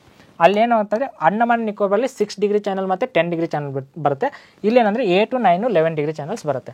ಇಷ್ಟು ಇವು ನೀವು ಕ್ರೋನಾಲಜಿಕಲಿ ಹಿಂಗೆ ನೆನಪಿಟ್ಕೋಬೇಕು. ಅಲ್ಲಿ 6 to 10 ಬಿದ್ದರೆ 7 ಒಂದು ಹೊರತುಪಡಿಸಿದ್ರೆ ಎಲ್ಲ ಇಲ್ಲಿ ಚಾನಲ್ಸ್ನ ನಾವು ನೋಡ್ಬೋದು. ಇಲ್ಲಿ ನೋಡಿ, 8 ಡಿಗ್ರಿ ಚಾನಲು ಏನಪ್ಪ ಅಂತಂದರೆ ಮಾಲ್ಡೀವ್ಸ್ ಮತ್ತು ಮಿನಿಕಾಯ್ನ ಸೆಪ್ರೇಟ್ ಮಾಡುತ್ತೆ. ಆಮೇಲೆ ಮಿನಿಕಾಯ್ ಮತ್ತು ಲ್ಯಾಕೆಡ್ಯೂನ 9 ಡಿಗ್ರಿ ಚಾನಲ್ ಸೆಪ್ರೇಟ್ ಮಾಡುತ್ತೆ. ಇಲ್ಲಿ ಲ್ಯಾಕೆಡ್ಯೂ ಮತ್ತು ಅಮೆಂಡ್ಯೂ ಇಲ್ಲಿ ಏನಪ್ಪ ಅಂದರೆ 11 ಡಿಗ್ರಿ ಚಾನಲ್ ಬರುತ್ತೆ. ಇಷ್ಟು ಏನಪ್ಪ ಅಂದರೆ ನೀವು ಲಕ್ಷದ್ವೀಪ್ ಐಲ್ಯಾಂಡ್ಸಲ್ಲಿ ನೆನಪಿಟ್ಕೋಬೇಕು. ಲಕ್ಷದ್ವೀಪ್ ಐಲ್ಯಾಂಡ್ಸ್ ಇದೇನಪ್ಪ ಅಂದರೆ 3 ಮೇಜರ್ ಐಲ್ಯಾಂಡ್ಸ್ ನೋಡ್ತೀವಿ. ಒಂದು ಅಮೆಂಡ್ಯೂ ಐಲ್ಯಾಂಡ್ಸು, ಲ್ಯಾಕೆಡ್ಯೂ ಐಲ್ಯಾಂಡ್ಸು, ಮಿನಿಕಾಯ್ ಐಲ್ಯಾಂಡ್ಸ್ನ ನೋಡ್ತೀವಿ. Next Minicoy is the southern most and largest island of Lakshadweep group. ಈ ಲಕ್ಷದ್ವೀಪ್ ಗ್ರೂಪ್ ಒಳಗಡೆ ಏನಪ್ಪ ಅಂತಂದರೆ ಮಿನಿಕಾಯ್ ಏನಾಗುತ್ತೆ ಅಂದರೆ ಲಾರ್ಜೆಸ್ಟ್ ಐಲ್ಯಾಂಡ್ ಇದು. ಆಮೇಲೆ second largest of total island of India. ನಮ್ಮ ಇಂಡಿಯಾ ಒಳಗಡೆ Andaman and Nicobar group of island plus Lakshadweep ತೊಗೊಂಡ್ರೆ ಫಸ್ಟ್ ಯಾವುದಪ್ಪ ಅಂತಂತಂದರೆ ಮಿಡಲ್ ಅಂಡಮಾನು ಲಾರ್ಜೆಸ್ಟು, ಸೆಕೆಂಡ್ ಯಾವುದು ಅಂತಂದರೆ ಮಿನಿಕಾಯ್. ಟೋಟಲ್ ಅಂಡಮಾನ್ ಆ್ಯಂಡ್ ಮತ್ತು ಲಕ್ಷದ್ವೀಪ್ ಗ್ರೂಪ್ ಆಫ್ ಐಲ್ಯಾಂಡ್ಸ್ ತೊಗೊಂಡ್ರೆ ಇದು middle Andaman largest, second Minicoy. ಆಮೇಲೆ ಬರೀ ಲಕ್ಷದ್ವೀಪ್ ಐಲ್ಯಾಂಡ್ಸ್ ಒಳಗೆ ತೊಗೊಂಡ್ರೆ ಇದು ಲಾರ್ಜೆಸ್ಟ್ ಆಗುತ್ತೆ. ಆಮೇಲೆ ಅಂಡಮಾನ್ ಆ್ಯಂಡ್ ನಿಕೋಬಾರ್ ತೊಗೊಂಡ್ರೆ ಮಿಡಲ್ ಅಂಡಮಾನ್ ಆಗುತ್ತೆ. ಆಮೇಲೆ ನಿಕೋಬಾರ್ ಗ್ರೂಪ್ ಆಫ್ ಐಲ್ಯಾಂಡ್ ತೊಗೊಂಡ್ರೆ ಗ್ರೇಟ್ ನಿಕೋಬಾರ್ ಏನಪ್ಪ ಅಂದರೆ ಲಾರ್ಜೆಸ್ಟ್ ಐಲ್ಯಾಂಡ್ ಆಗಿರುತ್ತೆ. ಇಷ್ಟು ನೀವು ನೆನಪಿಟ್ಕೊಳ್ಳಿ. Lakshadweep group of island comes under jurisdiction of Kerala High Court. ಆಮೇಲೆ ಇದು ಲಕ್ಷದ್ವೀಪ್ ಗ್ರೂಪ್ ಆಫ್ ಐಲ್ಯಾಂಡ್ ಇಲ್ಲಿ ಏನಾದರೂ ಪ್ರಾಬ್ಲಮ್ಸ್ ಆದ ಅಂತಂದರೆ ಇವ್ರು ಎಲ್ಲಿ ಅಪ್ರೋಚ್ ಆಗ್ತಾರೆ ಅಂದರೆ ಕೇರಳ ಹೈಕೋರ್ಟ್ಗೆ ಅಪ್ರೋಚ್ ಆಗ್ತಾರೆ. ಇಲ್ಲಿ ಕೇರಳ ಹೈಕೋರ್ಟ್ಗೆ ಅಪ್ರೋಚ್ ಆಗ್ತಾರೆ. Next Andaman and Nicobar group of island comes under jurisdiction of Kolkata high court. ಮತ್ತು ಇದು ಲಕ್ಷದ್ವೀಪ್ ಹೆಂಗೆ ಕೇರಳ ಹೈಕೋರ್ಟ್ ಜ್ಯೂರಿಸ್ಡಿಕ್ಷನ್ ಒಳಗೆ ಬರುತ್ತಲ್ಲ, ಹಾಗೆ Andaman Nicobar group of island ಏನು ಆಗುತ್ತೆ ಅಂತಂದರೆ ಇದು ಕೋಲ್ಕತ್ತಾ ಹೈಕೋರ್ಟ್ ಜ್ಯೂರಿಸ್ಡಿಕ್ಷನ್ ಒಳಗೆ ಬರುತ್ತೆ. ಇಷ್ಟು ಏನಂತಂದರೆ ಐಲ್ಯಾಂಡ್ಸ್ ಬಗ್ಗೆ ಇದು ಡಿಟೇಲ್ಡಾಗಿ ಇನ್ಫಾರ್ಮೇಷನು. ನೆಕ್ಸ್ಟ್ ಏನು ನೋಡೋಣ ಅಂದರೆ ಒಂದ್ಸತಿ ಇವು ಗ್ರೂಪ್ ಆಫ್ ಐಲ್ಯಾಂಡ್ಸ್ನ ಗ್ಲಾನ್ಸ್ ಮಾಡೋಣ ಬೇಗ. ಏನು ನೋಡಿದ್ವಿ, Andaman and Nicobar group of islands ಒಳಗಡೆ north Andaman, Middle ಅಂಡಮಾನು, Middle Andaman, South ಅಂಡಮಾನು, ಆಮೇಲೆ ಲಿಟಲ್ ಅಂಡಮಾನು. ಆಮೇಲೆ ನೆಕ್ಸ್ಟ್ ಇಲ್ಲಿ ಏನಪ್ಪ ಅಂದರೆ car Nicobar, Little Nicobar, Great ನಿಕೋಬಾರು. ಇದರ ಕೆಳಗಡೆ ಏನಪ್ಪ ಅಂದರೆ ಇಂಡೋನೇಷ್ಯಾ ಬರುತ್ತೆ. ಇಲ್ಲಿ 6 ಡಿಗ್ರಿ ಚಾನಲ್ ಸೆಪ್ರೇಟ್ ಮಾಡುತ್ತಂತ ನೋಡಿದ್ವಿ. ನೆಕ್ಸ್ಟ್ ಏನಂತಂದರೆ ಇಲ್ಲಿ ಅಂಡಮಾನ್ ಮತ್ತು ನಿಕೋಬಾರ್ ಗ್ರೂಪ್ ಆಫ್ ಐಲ್ಯಾಂಡ್ಸಲ್ಲಿ 10 ಡಿಗ್ರಿ ಚಾನಲ್ ಸೆಪ್ರೇಟ್ ಮಾಡುತ್ತಂತ ನೋಡಿದ್ವಿ. ಆಮೇಲೆ ಲಿಟಲ್ ಅಂಡಮಾನ್ ಸೌತಲ್ಲಿ ಡಂಕನ್ ಪ್ಯಾಸೇಜ್ ಏನಪ್ಪ ಅಂದರೆ ಸೆಪ್ರೇಟ್ ಮಾಡುತ್ತಂತ ನೋಡಿದ್ವಿ. ಇಲ್ಲೇನು ಅಂತಂದರೆ ಸ್ಯಾಡಲ್ ಪೀಕ್ ಬರುತ್ತೆ. ಆಮೇಲೆ ನೀಲ್ ಐಲ್ಯಾಂಡು, ಹ್ಯಾವ್ಲಾಕ್ ಐಲ್ಯಾಂಡು, ಆಮೇಲೆ ರಾಸ್ ಐಲ್ಯಾಂಡು. ಈ ನೀಲ್ ಐಲ್ಯಾಂಡಿಗೆ ಸ್ವರಾಜ್ ದ್ವೀಪ್ ಅಂತ ರೀನೇಮ್ ಮಾಡಿದ್ದಾರೆ. ಶಹೀದ್ ದ್ವೀಪ್ ಅಂತ ಇದು ಹ್ಯಾವ್ಲಾಕ್ ಐಲ್ಯಾಂಡ್ಗೆ ರೀನೇಮ್ ಮಾಡಿದ್ದಾರೆ. ಆಮೇಲೆ ರಾಸ್ ಐಲ್ಯಾಂಡ್ಗೆ ನೇತಾಜಿ ಸುಭಾಷ್ ಚಂದ್ರ ಬೋಸ್ ದ್ವೀಪ್ ಅಂತ ರೀನೇಮ್ ಮಾಡಿದ್ದಾರೆ. ಲಾರ್ಜೆಸ್ಟ್ ಯಾವುದಂತಂದರೆ Middle Andaman, largest island of India ತೊಗೊಂಡ್ರೆ ಮಿಡಲ್ ಅಂಡಮಾನು, ಆಮೇಲೆ ಲಾರ್ಜೆಸ್ಟ್ ಐಲ್ಯಾಂಡ್ ಆಫ್ ಬರೀ ನಿಕೋಬಾರ್ ತೊಗೊಂಡ್ರೆ ಗ್ರೇಟ್ ನಿಕೋಬಾರ್. ಹಾಗೆ ಲಕ್ಷದ್ವೀಪ್ ಬಂತಂತಂದರೆ ಅಮಿನ್ ಲೆಕೆಡ್ಯೂ ಮಿನಿಕಾಯ್. ಆಮೇಲೆ ಇಲ್ಲೇನು ಬರುತ್ತೆ ಅಂದರೆ ಮಾಲ್ಡೀವ್ಸ್ ಬರುತ್ತೆ. ಈ ಮಾಲ್ಡೀವ್ಸ್ ಜೊತೆ ಸೆಪ್ರೇಟ್ ಮಾಡೋದು ಯಾವುದಂತಂದರೆ 8 ಡಿಗ್ರಿ ಚಾನಲು. ನೆಕ್ಸ್ಟು ಇದು ಲೆಕೆಡ್ಯೂ ಮತ್ತು ಮಿನಿಕಾಯ್ಗೆ ಸಪ್ರೇಟ್ ಮಾಡೋದು 9 ಡಿಗ್ರಿ ಚಾನಲು. ಆಮೇಲೆ ಅಮೆಂಡ್ಯೂ ಮತ್ತು ಲೆಕೆಡ್ಯೂಗೆ ಸಪ್ರೇಟ್ ಮಾಡೋದು 11 ಡಿಗ್ರಿ ಚಾನಲು. ಇಷ್ಟೇನಪ್ಪ ಅಂದರೆ ಈ ಚಾನಲ್ಸ್ ಮತ್ತು ಎಲ್ಲ ನೆನ್ಪಿಟ್ಕೊಳ್ಳಿ. ಬೇಕಾದ್ರೆ ನೋಡಿ 6, 7 ಬಿಟ್ಟರೆ 8, 9, 10, ಆಮೇಲೆ 11. ಇದು ನೀವು ಕ್ರೋನಾಲಜಿಕಲ್ ಏನಪ್ಪ ಅಂದರೆ ಹಿಂಗೆ ಆರ್ಡ್ರಲ್ಲಿ ನೆನ್ಪಿಟ್ಕೋಬೋದು. ಇದು ಇಂಡಿಯನ್ ಐಲ್ಯಾಂಡ್ಸ್ ಬಗ್ಗೆ ಡಿಟೇಲಾಗಿ ನೋಡಿದ್ವಿ. Next great Indian desert. ಇದು ಒಂದು ಗ್ರೇಟ್ ಇಂಡಿಯನ್ ಡೆಸರ್ಟ್ ಮುಗಿಸಿದ್ರೆ ನಾವು total physiographic division of India ಮುಗಿಸಿದಂಗೆ. ಈ ಗ್ರೇಟ್ ಇಂಡಿಯನ್ ಡೆಸರ್ಟ್ ನೋಡ್ಬೇಕಂದ್ರೆ ಅಂದರೆ ಇಲ್ಲೇನಿದೆ ಅಂದರೆ ಟೋಟಲ್ ಇದು ಥಾರ್ ಡೆಸರ್ಟ್ ಅಂತ ಕರಿತೀವಿ. ಈ ಥಾರ್ ಡೆಸರ್ಟು ಟೋಟಲ್ ಎಷ್ಟು ಏರಿಯಾ ಐತೆ ಅಂತಂದರೆ 2 ಲ್ಯಾಕ್ ಸ್ಕ್ವೇರ್ ಕಿಲೋಮೀಟರ್ಸ್ ಏರಿಯಾ ಇದೆ. ಅಥವಾ ನಮ್ಮ ಇಂಡಿಯಾ ಒಳಗೆ ಬರೋದು ಎಷ್ಟಪ್ಪ ಅಂದರೆ 1,70,000 ಸ್ಕ್ವೇರ್ ಕಿಲೋಮೀಟರು. ಅಂದರೆ ಟೋಟಲ್ ಏರಿಯಾ ಇದು ನೋಡಿ, ಇದು ನಮ್ದು ಇಂಡಿಯಾದ ಬಾರ್ಡರ್, ಇದು ಪಾಕಿಸ್ತಾನದಲ್ಲಿರೋ ಏರಿಯಾ, ಇದು ಪಾಕಿಸ್ತಾನದಲ್ಲಿರೋ ಡೆಸರ್ಟ್ ಏರಿಯಾ ಇದು. ಆಮೇಲೆ ಇದೇನಿದೆಯಲ್ಲ ಗ್ರೇಟ್ ಇಂಡಿಯನ್ ಡೆಸರ್ಟ್ ಅಂತ ಕರಿತೀವಿ. ನಮ್ಮ ಇಂಡಿಯಾದಲ್ಲಿ ಇರೋದಕ್ಕೆ ಗ್ರೇಟ್ ಇಂಡಿಯನ್ ಡೆಸರ್ಟ್ ಅಂತ ಕರಿತೀವಿ. ಟೋಟಲ್ ಈ ಮರುಭೂಮಿಗೆ ಥಾರ್ ಡೆಸರ್ಟ್ ಅಂತ ಕರಿತೀವಿ. ಇದರ ಏರಿಯಾ ಎಷ್ಟಿದೆ? 2 ಲ್ಯಾಕ್ ಸ್ಕ್ವೇರ್ ಕಿಲೋಮೀಟರ್ ಇದೆ. ನಮ್ಮ ಇಂಡಿಯಾದಲ್ಲಿ ಮರುಭೂಮಿ ಇರೋದಕ್ಕೆ ಇದು 1,70,000 ಸ್ಕ್ವೇರ್ ಕಿಲೋಮೀಟರ್ ಇದೆ. ಆಮೇಲೆ ಅಂದರೆ ಇದು ಪಾಕಿಸ್ತಾನದಲ್ಲಿರೋದು ಅರೌಂಡ್ 30,000 ಕಿಲೋಮೀಟರ್ ಇದೆ. ಇದು ಗ್ರೇಟ್ ಇಂಡಿಯನ್ ಡೆಸರ್ಟ್ ಇಂಪಾರ್ಟೆನ್ಸ್ ಏನಪ್ಪ ಅಂದರೆ ಫಸ್ಟು ಲೂನಿ ರಿವರ್ ಇಲ್ಲಿ ಒರಿಜಿನೇಟ್ ಆಗುತ್ತೆ. ಇಲ್ಲೇ ಒರಿಜಿನೇಟ್ ಆಗುತ್ತೆ ಮತ್ತು ರಾಜಸ್ಥಾನದಲ್ಲಿ ಎಂಡ್ ಆಗುತ್ತೆ. ಅಂದರೆ ಟೋಟಲ್ ಇದು ಓಷನ್ಗೆ ಹೋಗಿ ರೀಚ್ ಆಗಲ್ಲ. ಲೂನಿ ರಿವರು ಅಂದರೆ ಒಳಗಡೆ ಥಾರ್ ಡೆಸರ್ಟ್ ಒಳಗಡೆ ಏನಪ್ಪ ಅಂತಂದರೆ ಅದು ಎಂಡ್ ಆಗಿಬಿಡುತ್ತೆ. ನೆಕ್ಸ್ಟ್ ಇಲ್ಲಿ ಏನಂದರೆ ಸತ್ಲಜ್ ರಿವರ್ ಐತಲ್ಲ, ಬಿಯಾಸ್ ಮತ್ತು ಸತ್ಲಜ್ ಎಲ್ಲಿ ಕೊಡುತ್ತೆ ಅಲ್ಲಿ ಹರಿಕೆ ವೆಟ್ಲ್ಯಾಂಡ್ ಇದೆ. ಈ ಹರಿಕೆ ವೆಟ್ಲ್ಯಾಂಡ್ ಏನಪ್ಪ ಅಂತಂದರೆ ಇದು ಹರಿಕೆ ವೆಟ್ಲ್ಯಾಂಡ್ ಡಿಕ್ಲೇರ್ ಮಾಡಿದ್ದಾರೆ ಅರೌಂಡು ಯಾವ ಇಯರ್ ಅಂತ ಗೊತ್ತಿಲ್ಲ, ಬಟ್ ರೀಸೆಂಟಾಗಿ 2022 ಐ ಥಿಂಕ್ ಅಲ್ಲಿ ಏನಪ್ಪ ಅಂದರೆ ಹರಿಕೆ ವೆಟ್ಲ್ಯಾಂಡ್ ಅಂತ ಡಿಕ್ಲೇರ್ ಮಾಡಿದ್ದಾರೆ. ನೆಕ್ಸ್ಟು ಇದು ಸತ್ಲಜ್ ರಿವರಿಂದ ಏನು ಸತ್ಲಜ್ ರಿವರ್ ಫ್ಲೋ ಆಗುತ್ತಲ್ಲ, ಇಲ್ಲಿ ಇಂದಿರಾ ಗಾಂಧಿ ಕೆನಾಲ್ನ ಫಾರ್ಮ್ ಮಾಡಿದ್ದಾರೆ. ಯಾಕಂದರೆ ಒಂದು ಸ್ವಲ್ಪ ನೀರು ಎಲ್ಲರಿಗೆ ಸ್ಪ್ರೆಡ್ ಆಗಲಿ ಅಂತ ಇಂದಿರಾ ಗಾಂಧಿ ಕೆನಾಲ್ನ ಫಾರ್ಮ್ ಮಾಡಿದ್ದಾರೆ. ಆಮೇಲೆ ಸಾಬರ್ಮತಿ ರಿವರ್ ಅಂತೂ ನಾವು ಪ್ಲೇಟೂಸ್ ಕಲಿಯುವಾಗಲೇ ನೋಡಿದ್ವಿ. ಆಮೇಲೆ ಇದರ ಕೆಳಗಡೆ ಏನಪ್ಪ ಅಂದರೆ ಮಾಹಿ ರಿವರ್ ನೋಡಿದ್ವಿ. ಇಲ್ಲಿ ಏನಾಗುತ್ತೆ ಅಂದರೆ ಇದು ಟ್ರಾಪಿಕ್ ಆಫ್ ಕ್ಯಾನ್ಸರ್ನ ಟ್ವೈಸ್ ಕಟ್ ಮಾಡುತ್ತೆ ಅಂತ ಹೇಳಿದ್ವಿ. ಇಲ್ಲೇನಂತಂದರೆ ಒಂದು LCM ಅಂತ ನೆನಪಿಟ್ಕೊಂಡಿದ್ವಿ. ಲಿಂಪೋಪೋ, ಕಾಂಗೋ ಮತ್ತು ಮಾಹಿ. ಇವೇನಂತಂದರೆ ಮಾಹಿ ಏನಪ್ಪ ಅಂದರೆ ಟ್ರಾಪಿಕ್ ಆಫ್ ಕ್ಯಾನ್ಸರ್ ಕಟ್ ಮಾಡುತ್ತೆ, ಇದು ಈಕ್ವೇಟರ್ ಕಟ್ ಮಾಡುತ್ತೆ. ಲಿಂಪೋಪೋ ಏನಪ್ಪ ಅಂದರೆ ಇದು ಟ್ರಾಪಿಕ್ ಆಫ್ ಕ್ಯಾಪ್ರಿಕಾನ್ ಕಟ್ ಮಾಡುತ್ತೆ ಅಂತ ನೋಡಿದ್ವಿ. ನೀವು ಆ ಪಾರ್ಟನ್ನು ನೀವು ಇನ್ನೊಂದ್ಸತಿ ವಿಡಿಯೋನ ರಿವಿಸಿಟ್ ಮಾಡಿದರೆ ನಿಮಗೆ ಅದಕ್ಕೆ ಗೊತ್ತಾಗ್ಬೋದು. ನೆಕ್ಸ್ಟು ಗ್ರೇಟ್ ಇಂಡಿಯನ್ ಡೆಸರ್ಟ್ ಬಗ್ಗೆ ಸ್ವಲ್ಪ ನೋಡೋಣ. Luni is the most important river of Rajasthan and Great Indian Desert. Luni ಏನಪ್ಪ ಅಂದರೆ ರಾಜಸ್ಥಾನದು ಗ್ರೇಟ್ ಇಂಪಾರ್ಟೆಂಟ್ ರಿವರ್ ಮತ್ತು ಗ್ರೇಟ್ ಇಂಡಿಯನ್ ಡೆಸರ್ಟ್ದು ಇಂಪಾರ್ಟೆಂಟ್ ರಿವರ್ ಇದು. It originates near Pushkar Lake. ಇದೆಲ್ಲಿ ಒರಿಜಿನೇಟ್ ಆಗುತ್ತೆ ಅಂತಂದರೆ ಪುಷ್ಕರ್ ಲೇಕ್ ಹತ್ರ ಒರಿಜಿನೇಟ್ ಆಗುತ್ತೆ in Aravali mountains and disappears in Kutch region of Gujarat. ಇದೇನಪ್ಪ ಅಂದರೆ ಪುಷ್ಕರ್ ಲೇಕಲ್ಲಿ ಒರಿಜಿನೇಟ್ ಆಗುತ್ತೆ. ಆಮೇಲೆ ಇಲ್ಲೇನಪ್ಪ ಅಂದರೆ ಕಚ್ ರೀಜನ್ ಆಫ್ ಗುಜರಾತಲ್ಲಿ ಏನಪ್ಪ ಅಂದರೆ ಎಂಡ್ ಆಗಿಬಿಡುತ್ತೆ. ಇದು ಗ್ರೇಟ್ ಇಂಡಿಯನ್ ಡೆಸರ್ಟ್ ಬಗ್ಗೆ ಇಷ್ಟು. ಇವಾಗ ಏನು ಮಾಡೋಣ ಅಂತಂದರೆ ಟೋಟಲ್ ನಾವು ಫಿಜಿಯೋಗ್ರಫಿಕ್ ಡಿವಿಷನ್ ಆಫ್ ಇಂಡಿಯಾನ ಕಂಪ್ಲೀಟ್ ಮಾಡಿದ್ವಿ. ಏನು ಫಿಜಿಯೋಗ್ರಫಿಕ್ ಡಿವಿಷನ್ ಆಫ್ ಇಂಡಿಯಾ ಒಳಗೆ ಏನೇನು ಕಂಪ್ಲೀಟ್ ಮಾಡಿದ್ವಿ ಅಂತಂದರೆ ಪಾರ್ಟ್ 1 ಒಳಗಡೆ ನದರ್ನ್ ಮೌಂಟೇನ್ಸ್ ಬಗ್ಗೆ ನೋಡಿದ್ವಿ.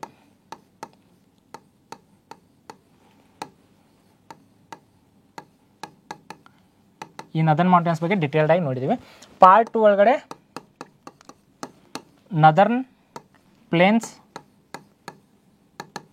ಮತ್ತು ಪೆನಿನ್ಸುಲರ್ ಪ್ಲೇಟ್ಯೂ ಬಗ್ಗೆ ನೋಡಿದ್ವಿ.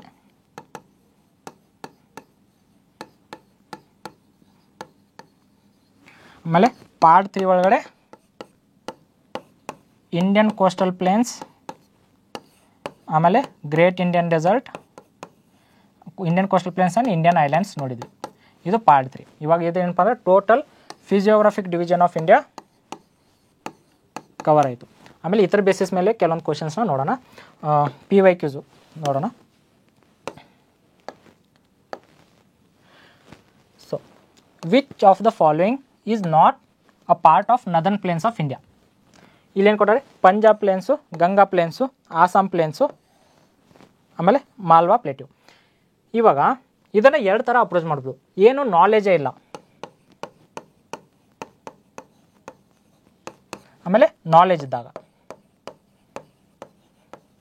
ಫಸ್ಟು ಏನು ನಾಲೆಜ್ ಇಲ್ದಾಗ ನೋಡೋಣ. Which of the following is not a part of Northern Plains of India. ಇಲ್ಲಿ ಯಾವುದು ನದರ್ನ್ ಪ್ಲೇನ್ಸ್ ಆಫ್ ಇಂಡಿಯಾದ ಪಾರ್ಟ್ ಇಲ್ಲ ಅಂತ ಕೇಳಿದ್ದಾರೆ. ಅಂದರೆ ನಾಟ್ ಅನ್ನೋದು ನಾವು ವರ್ಡು ಫೋಕಸ್ ಮಾಡಬೇಕು. ಏನಾಗುತ್ತೆ ಅಂದರೆ ಎಕ್ಸಾಮ್ ಪ್ರೆಷರಲ್ಲಿ ನಾವು ನಾಟ್ ಅನ್ನೋ ವರ್ಡನ್ನು ಫೋಕಸ್ ಮಾಡಿರಲ್ಲ. ಇವಾಗ ಈ ಪ್ರಶ್ನೆಯಲ್ಲಂತೂ ನಾವು ಈಸಿಯಾಗಿ ಕಂಡುಹಿಡಿಬೋದು ಈ ನಾಟ್ ಅನ್ನೋದು. ಯಾಕಂತಂದರೆ ಆಪ್ಷನ್ಸ್ ಓದಿದಾಗ ಗೊತ್ತೇ ಆಗಿಬಿಡುತ್ತೆ. ಯಾಕಂದರೆ ಎಲ್ಲದರಲ್ಲಿ ಇವಾಗ ನಾಲೆಜ್ ನಮಗೆ ಏನೂ ಇಲ್ಲ. ಇಲ್ಲಿ ನೋಡಿ, ಪಂಜಾಬ್ ಪ್ಲೇನ್ಸ್ ಅಂತ ಕೊಟ್ಟವ್ರೆ, ಗಂಗಾ ಪ್ಲೇನ್ಸ್ ಅಂತ ಕೊಟ್ಟವ್ರೆ, ಆಸಾಮ್ ಪ್ಲೇನ್ಸ್ ಅಂತ ಕೊಟ್ಟವ್ರೆ, ಮಾಲ್ವಾ ಪ್ಲೇಟ್ಯೂ ಅಂತ ಕೊಟ್ಟವ್ರೆ. ಎಲ್ಲದರಲ್ಲೂ ಪ್ಲೇನ್ಸ್ ಇದೆ. ಇಲ್ಲೇನು ಕೇಳೋಣ, not a part of Northern Plains ಅಂತ ಕೇಳೋಣ. ಅದಕ್ಕೆ ಇವೆಲ್ಲ ಪ್ಲೇನ್ಸ್ ಇದಾವೆ, ಇಲ್ಲಿ ಒಂದೇ ಪ್ಲೇಟ್ಯೂ ಇರೋದ್ರಿಂದ ನೀವು ಈ ಆನ್ಸರನ್ನು ಟಿಕ್ ಮಾಡ್ಬೋದು without a knowledge. But in case ಏನಾದರೂ ನಾಲೆಜ್ ಇತ್ತಂತಂದರೆ ಇಲ್ಲೇನಾದರೂ ನಾಲೆಜಲ್ಲಿ ಏನಪ್ಪ ಅಂದರೆ ಪಂಜಾಬ್ ಪ್ಲೇನ್ಸು, ಗಂಗಾ ಪ್ಲೇನ್ಸು ಏನಪ್ಪ ಅಂತಂದರೆ ಇದು ಪಂಜಾಬ್ ಪ್ಲೇನ್ಸ್ ಯಾರು ಇಂಡಸ್ ರಿವರ್ ಫಾರ್ಮ್ ಮಾಡುತ್ತೆ, ಗಂಗಾ ಪ್ಲೇನ್ಸ್ ಏನು ಗಂಗಾ ರಿವರ್ ಫಾರ್ಮ್ ಮಾಡುತ್ತೆ, ಆಮೇಲೆ ಆಸಾಮ್ ಪ್ಲೇನ್ಸು ಬ್ರಹ್ಮಪುತ್ರ ರಿವರ್ ಫಾರ್ಮ್ ಮಾಡುತ್ತೆ, ಆಮೇಲೆ ಇದು ಪ್ಲೇಟ್ಯೂ ಇದೆ, ಪೆನಿನ್ಸುಲರ್ ಪ್ಲೇಟ್ಯೂ, ಮಾಲ್ವಾ ಪ್ಲೇಟ್ಯೂ ಇದೆ. ಮಾಲ್ವಾ ಪ್ಲೇಟ್ಯೂ ನಾವು ಸೆಂಟ್ರಲ್ ಹೈಲ್ಯಾಂಡ್ಸ್ ಒಳಗೆ ನೋಡಿದ್ವಿ, ಇವಾಗ ಇದು ನಾಲೆಜ್ ಬೇಸಿಸ್ ಮೇಲೆ ನಾವು ಇದೇನಪ್ಪ ಅಂದರೆ ಮಾಲ್ವಾ ಪ್ಲೇಟ್ಯೂ ಅಂತ ವರ್ಕ್ ಮಾಡ್ಬೋದು. ಅದೇ ಇದೇ ಕ್ವಶನ್ನ ಅವ್ನು ಏನು ಕೇಸ್ ಏನಾದರೂ ಇನ್ನೊಂದು ಸ್ವಲ್ಪ ಟ್ರಿಕ್ಕಿ ಮಾಡ್ತಾನಂತಂದರೆ ಇಲ್ಲೇನು ಮಾಡ್ಬೋದು ಅವನು, ಇವಾಗ ನಾವು ನಾಟ್ ವರ್ಡ್ ಅಂತೂ ನಾವು ಆಪ್ಷನ್ಸ್ ಓದಿದ ಮೇಲೆ ಆದರೂ ಗೊತ್ತಾಗೇ ಆಗುತ್ತೆ. ಇನ್ ಕೇಸ್ ಇದೇ ಕ್ವಶನ್ಸ್ ನಾವು ಒಂದನೇ option A B C only, A only,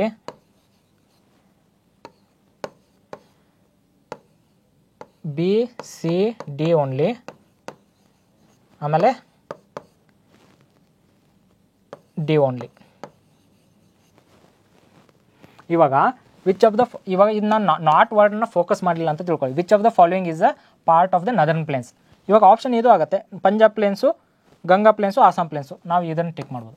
ಅದಕ್ಕೆ ಈ ಥರ ಕ್ವಶನ್ಸ್ ಮಾಡಿದ್ರೆ ಇನ್ನೊಂದು ಸ್ವಲ್ಪ ಟಫ್ ಆಗುತ್ತೆ. ಇವಾಗೇನು ಇಲ್ಲಿ ನಾಟ್ ಅನ್ನೋ ವರ್ಡು ನಾವು ಪ್ಲೇನ್ಸ್ ಮೇಲೆ ನಾವು ಫೋಕಸ್ ಮಾಡಿದ್ರೆ ಗೊತ್ತಾಗುತ್ತೆ. ಬಟ್ ಇನ್ ಕೇಸ್ ಅವನಾದರೂ ಆಪ್ಷನ್ಸ್ ಹಿಂಗೆ ಟಫ್ ಮಾಡಿದರೆ ಈ ನಾಟ್ ಅನ್ನೋ ವರ್ಡು ಜಾಸ್ತಿ ಇಂಪಾರ್ಟೆಂಟ್ ಆಗುತ್ತೆ. Which of the following is a not a part of peninsular India. ಇವಾಗಾದರೂ ನೀವು ಮಾಲ್ವಾ ಪ್ಲೇಟ್ಯೂ ಅಂತಲೇ ಟಿಕ್ ಮಾಡ್ಬೋದು, ಇಲ್ಲಿ ಏನಪ್ಪ ಅಂದರೆ ಆಪ್ಷನ್ ಡಿ ಅಂತಲೇ ಟಿಕ್ ಮಾಡ್ಬೋದು. ಇಷ್ಟೇ ಡಿಫ್ರೆನ್ಸ್ ಇರುತ್ತೆ. ಈ ಥರದ answer Malwa ಪ್ಲೇಟ್ಯೂ.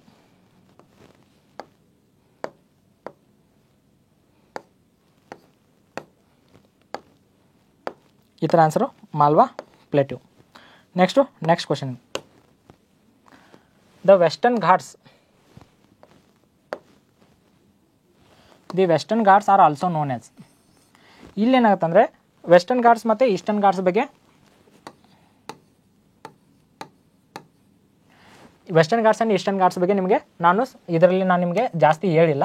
But in case ನೀವೇನಾದರೂ ಸಪ್ರೇಟ್ ವೀಡಿಯೋ ಲೆಕ್ಚರ್ ತೊಗೊಂಬ ಅಂತಂತಂದರೆ ಒಂದು ಕಮೆಂಟನ್ನು ಮಾಡಿ, ನಾನು ಬೇಕಾದ್ರೆ ವೆಸ್ಟರ್ನ್ ಘಾಟ್ಸು ಮತ್ತು ಈಸ್ಟರ್ನ್ ಘಾಟ್ಸ್ ರಿಲೇಟೆಡು ನಾನು ಸೆಪ್ರೇಟಾಗಿ ಒಂದು ವೀಡಿಯೋ ಲೆಕ್ಚರ್ಸ್ ತೊಗೊಂಬರ್ತೀನಿ.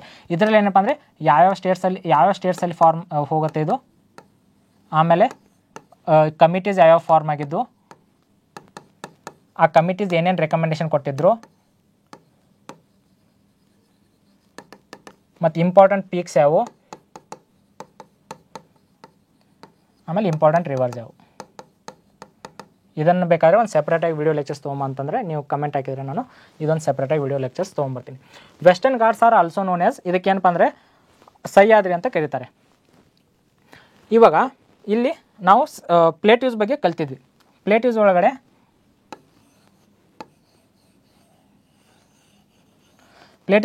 ಸೆಂಟ್ರಲ್ ಹೈಲ್ಯಾಂಡ್ ಮತ್ತು ಪೆನಿನ್ಸುಲರ್ ಪ್ಲೇಟ್ಯೂ ಅಂತ ಕಲ್ತಿದ್ವಿ. ಸೆಂಟ್ರಲ್ ಹೈಲ್ಯಾಂಡ್ಸ್ ಒಳಗೆ ಏನು ನೋಡಿದ್ವಿ, ಅರಾವಳೀಸ್ ನೋಡಿದ್ವಿ, ವಿಂಧ್ಯಾಸ್ ಮತ್ತು ಸತ್ಪುರಾಸ್ ನೋಡಿದ್ವಿ. ಇವು ಸೆಂಟ್ರಲ್ ಹೈಲ್ಯಾಂಡ್ಸಿಂದನೇ ನಿಮ್ಗೆ ಸಾರ್ಟ್ ಔಟ್ ಆಗ್ತಿತ್ತು. ಅಂದರೆ ಸೆಂಟ್ರಲ್ ಹೈಲ್ಯಾಂಡ್ಸ್ ನಾನು ಹೇಳುವಾಗ ನೀವು ಅದನ್ನು ಕೇಳಿದರೆ ಇದನ್ನು ಸೆಂಟ್ರಲ್ ಹೈಲ್ಯಾಂಡ್ಸಿಂದ ಸಾರ್ಟ್ ಔಟ್ ಆಗ್ತಿತ್ತು. ಇದಕ್ಕೆ ಸಹ್ಯಾದ್ರಿ ಹಿಲ್ಸ್ ಅಂತ ಕರೀತಾರೆ, ಸಹ್ಯಾದ್ರಿ ಅಂತ ಕರೀತಾರಂತ ಗೊತ್ತಾಗ್ತಿತ್ತು ನೀವು ನಾಲೆಜ್ ಅಪ್ಲೈ ಮಾಡಿದ್ರೆ. ಅಥವಾ ಡೈರೆಕ್ಟಾಗಿ ನಾವು ಸೆಪ್ರೇಟಾಗಿ ವೀಡಿಯೋ ಲೆಕ್ಚರ್ಸ್ ಅಂದರೆ ಅಲ್ಲಿ ನಾನು ಹೇಳ್ಕೊಡ್ತೀನಿ.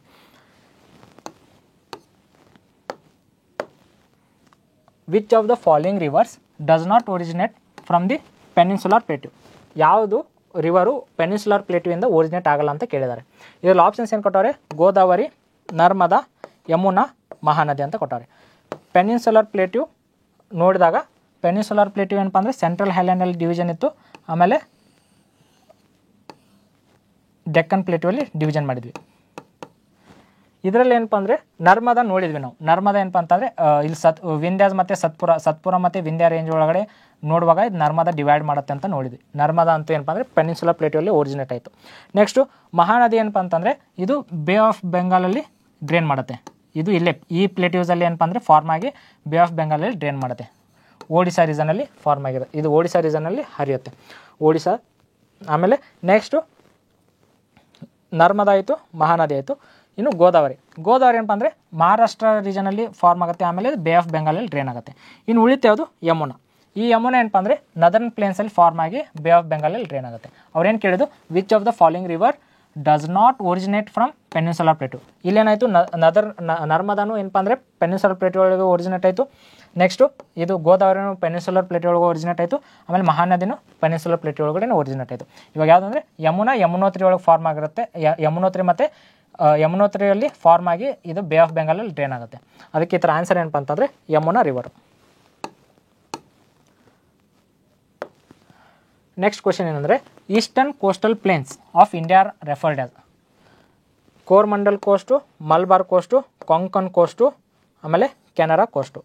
Eastern coastal plains. ನಾನು ಕೋಸ್ಟಲ್ ಪ್ಲೇನ್ಸ್ ಹೇಳುವಾಗ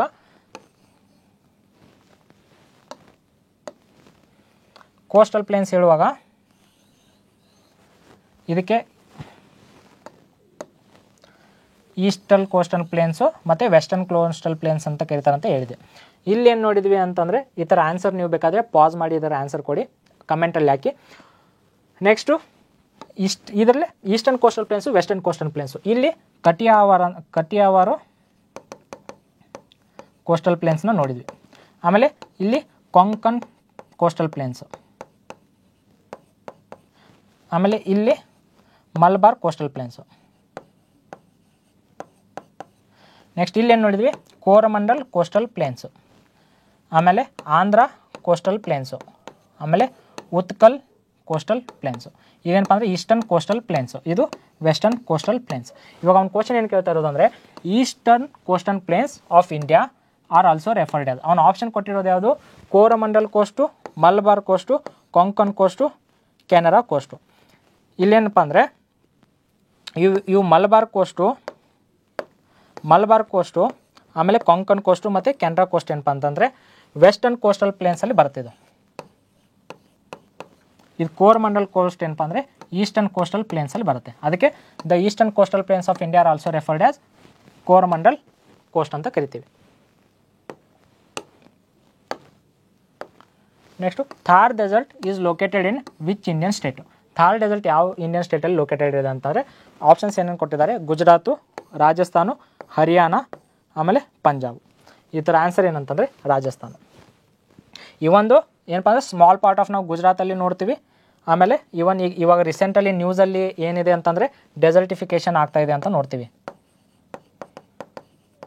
ಈ ಡೆಸರ್ಟಿಫಿಕೇಷನ್ ಏನಪ್ಪ ಅಂತಂದರೆ ಈ ರಾಜಸ್ಥಾನ ಮತ್ತು ಗುಜರಾತಲ್ಲಿ ಇರೋ ಡೆಸರ್ಟು ಏನಪ್ಪ ಅಂದರೆ ಎಲ್ಲ ಕಡೆ ಹರಡ್ತಾ ಇದೆ. ಅದು ಪಂಜಾಬ್ ಮತ್ತು ಹರಿಯಾಣ ರೀಜನ್ಗೂ ಏನಪ್ಪ ಅಂದರೆ ಡೆಸರ್ಟಿಫಿಕೇಷನ್ ಎಫೆಕ್ಟ್ ಆಗ್ತಾ ಇದೆ ಅಂತ ನೋಡ್ತೀವಿ. ಆದರೆ ಇಲ್ಲಿ ಆನ್ಸರ್ ಏನಪ್ಪ ಅಂದರೆ ಥಾರ್ ಡೆಸರ್ಟ್ ಇರೋ ಎಲ್ಲಿ ಲೊಕೇಟೆಡ್ ಅಂತಂದರೆ ರಾಜಸ್ಥಾನ.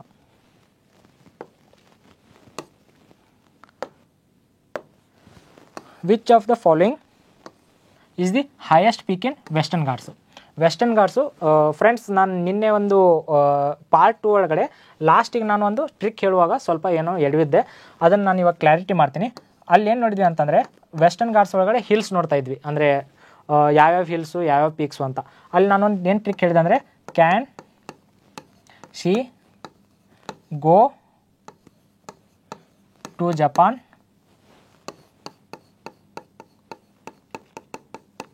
To meet god. ಇಲ್ಲೇನೇನು ಬರುತ್ತೆ ಅಂದರೆ ಕ್ಯಾನ್ ಅಂತಂದರೆ ಕಾರ್ಡಮಮ್ ಹಿಲ್ಸು,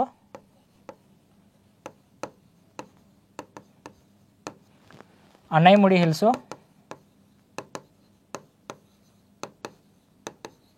ಆಮೇಲೆ ಎನ್ ಅಂತಂದರೆ ನೀಲಗಿರಿ ಹಿಲ್ಸು.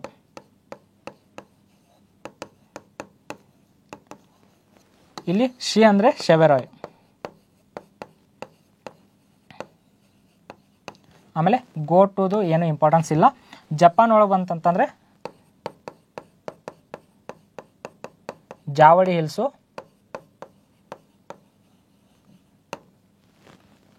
ಪಾಲ್ಕೊಂಡ ಹಿಲ್ಸು, ಆಮೇಲೆ Nallamala hills. Javadi hills, Palkonda hills, Nallamala hills. ಆಮೇಲೆ ಇಲ್ಲಿ ಮೀಟ್ ಗಾಡ್ ಒಳಗೆ ಎಮ್ ಅದಷ್ಟೇ ಇಂಪಾರ್ಟೆನ್ಸು. ಮಹೇಂದ್ರಗಿರಿ ಹಿಲ್ಸು, ಆಮೇಲೆ ಗಾಡ್ ಒಳಗಡೆ ಜಿದು ಗಾರ್ಜಾಟ್ ಹಿಲ್ಸು. ಈ ಟ್ರಿಕ್ ಎದಕ್ಕೆಪ್ಪ ಅಂತಂದರೆ ಸೌತ್ ಟು ನಾರ್ತ್ ಇವು ಏನಪ್ಪ ಅಂದರೆ ಅರೇಂಜ್ ಮಾಡಿ ಅಂತ ಕ್ವಶನ್ಸ್ ಕೇಳಿದರೆ ಇಷ್ಟು ನಿಮ್ಗೆ ಐಡಿಯಾ ಇದ್ದರೆ ಸಾಕು. ನೀವು ಆಪ್ಷನ್ಸ್ನ ಎಲಿಮಿನೇಟ್ ಮಾಡಿ ಅಥವಾ ಯಾವುದಾದ್ರು ಇದರಲ್ಲಿ ಆಪ್ಷನ್ಸ್ ಇದ್ದರೆ ನೀವು ಈಸಿಯಾಗಿ ನೀವು ಫೈಂಡ್ ಮಾಡ್ಬೋದು. ಏನಪ್ಪ ಅಂದರೆ ಫಸ್ಟು ಕಾರ್ಡ್ಮಮ್ ಹಿಲ್ಸು, ಆಮೇಲೆ ಅನ್ನೈಮುಡಿ, ನೀಲಗಿರಿ, ಶೆವರಾಯ್, ಜಾವಡಿ, ಪಾಲ್ಕೊಂಡ, ನಲ್ಲಮಲ್ಲ, ಮಹೇಂದ್ರಗಿರಿ, ಆಮೇಲೆ ಗಾರ್ಜಾಟ್ ಹಿಲ್ಸು. ಏನಪ್ಪ ಅಂದರೆ ಸೌತ್ ಟು ನಾರ್ತ್ ಬಂತಂದರೆ ಇದು ಕಾರ್ಡಮಮ್ ಹಿಲ್ಸು, ಅನ್ನೈಮುಡಿ ಹಿಲ್ಸ್ ಏನಪ್ಪ ಅಂತಂದರೆ ಕೇರಳಲ್ಲಿ ನೋಡ್ತೀವಿ. ನೀಲಗಿರಿ ಹಿಲ್ಸು ತಮಿಳುನಾಡು, ಆಂಧ್ರ ಪ್ರದೇಶ್, ಕೇರಳ 3 ಸ್ಟೇಟ್ಸಲ್ಲಿ ಏನಪ್ಪ ಅಂತಂದರೆ ಇದು ಕಂಡು ಬರುತ್ತೆ. ನೆಕ್ಸ್ಟು ಶೆವರಾಯ್ ಹಿಲ್ಸು ಆಂಧ್ರ ಪ್ರದೇಶಲ್ಲಿ ಬರುತ್ತೆ. ಜಾವಡಿ, ಪಾಲ್ಕೊಂಡ, ನಲ್ಲಮಲ್ಲ ಇವು ಏನಪ್ಪ ಅಂದರೆ ಆಂಧ್ರ ಪ್ರದೇಶ್ ಮತ್ತು ಒಡಿಶಾ ರೀಸನಲ್ಲಿ ಬರುತ್ತೆ. ಇದು ಪ್ಯೂರ್ಲಿ ಒಡಿಶಾ ರೀಸನಲ್ಲಿ ಬರುತ್ತೆ. ಎಷ್ಟು ನೀವು ನೆನಪಿಟ್ಕೊಂಡು ಸೌತು ಇದು ಸೌತ್ ಟು ನಾರ್ತ್ ಏನಪ್ಪ ಅಂದರೆ ಹಿಲ್ಸ್ನ ಹೀಗೆ ನಾವು ಅರೇಂಜ್ ಮಾಡ್ಕೊಂಡು ಇದೊಂದು ಟ್ರಿಕ್ಕಿಂದ ನಾವು ನೆನಪಿಟ್ಕೋಬೋದು. ಸರಿ, ಇಲ್ಲಿ ಕ್ವಶನ್ ಏನಿದೆ ಅಂದರೆ which of the following is the highest peak of in the Western Ghats. Western ಘಾಟ್ಸಲ್ಲಿ ಹೈಯೆಸ್ಟ್ ಪೀಕ್ ಯಾವುದಿದೆ ಅಂತ ಕೇಳಿದ್ದಾರೆ. ವೆಸ್ಟರ್ನ್ ಘಾಟ್ಸಲ್ಲಿ ಹೈಯೆಸ್ಟ್ ಪೀಕು ಆಪ್ಷನ್ಸ್ ಏನು ಕೊಟ್ಟಿದ್ದಾರೆ ಅಂದರೆ ಅನ್ನೈಮುಡಿ, ನೀಲಗಿರಿ, ಜಿಂದಾಗರು, ಆಮೇಲೆ ಕುದುರೆಮುಖ.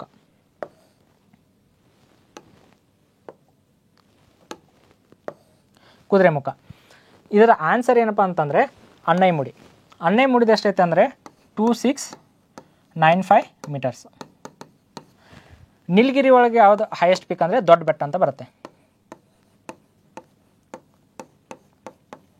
ಈ ದೊಡ್ಡ ಬೆಟ್ಟ ಎಷ್ಟಿದೆ ಅಂತಂದರೆ 2637 ಅರೌಂಡ್, ಅಪ್ರಾಕ್ಸಿಮೇಟ್ಲಿ 2637 ಅರೌಂಡ್ ಇದೆ.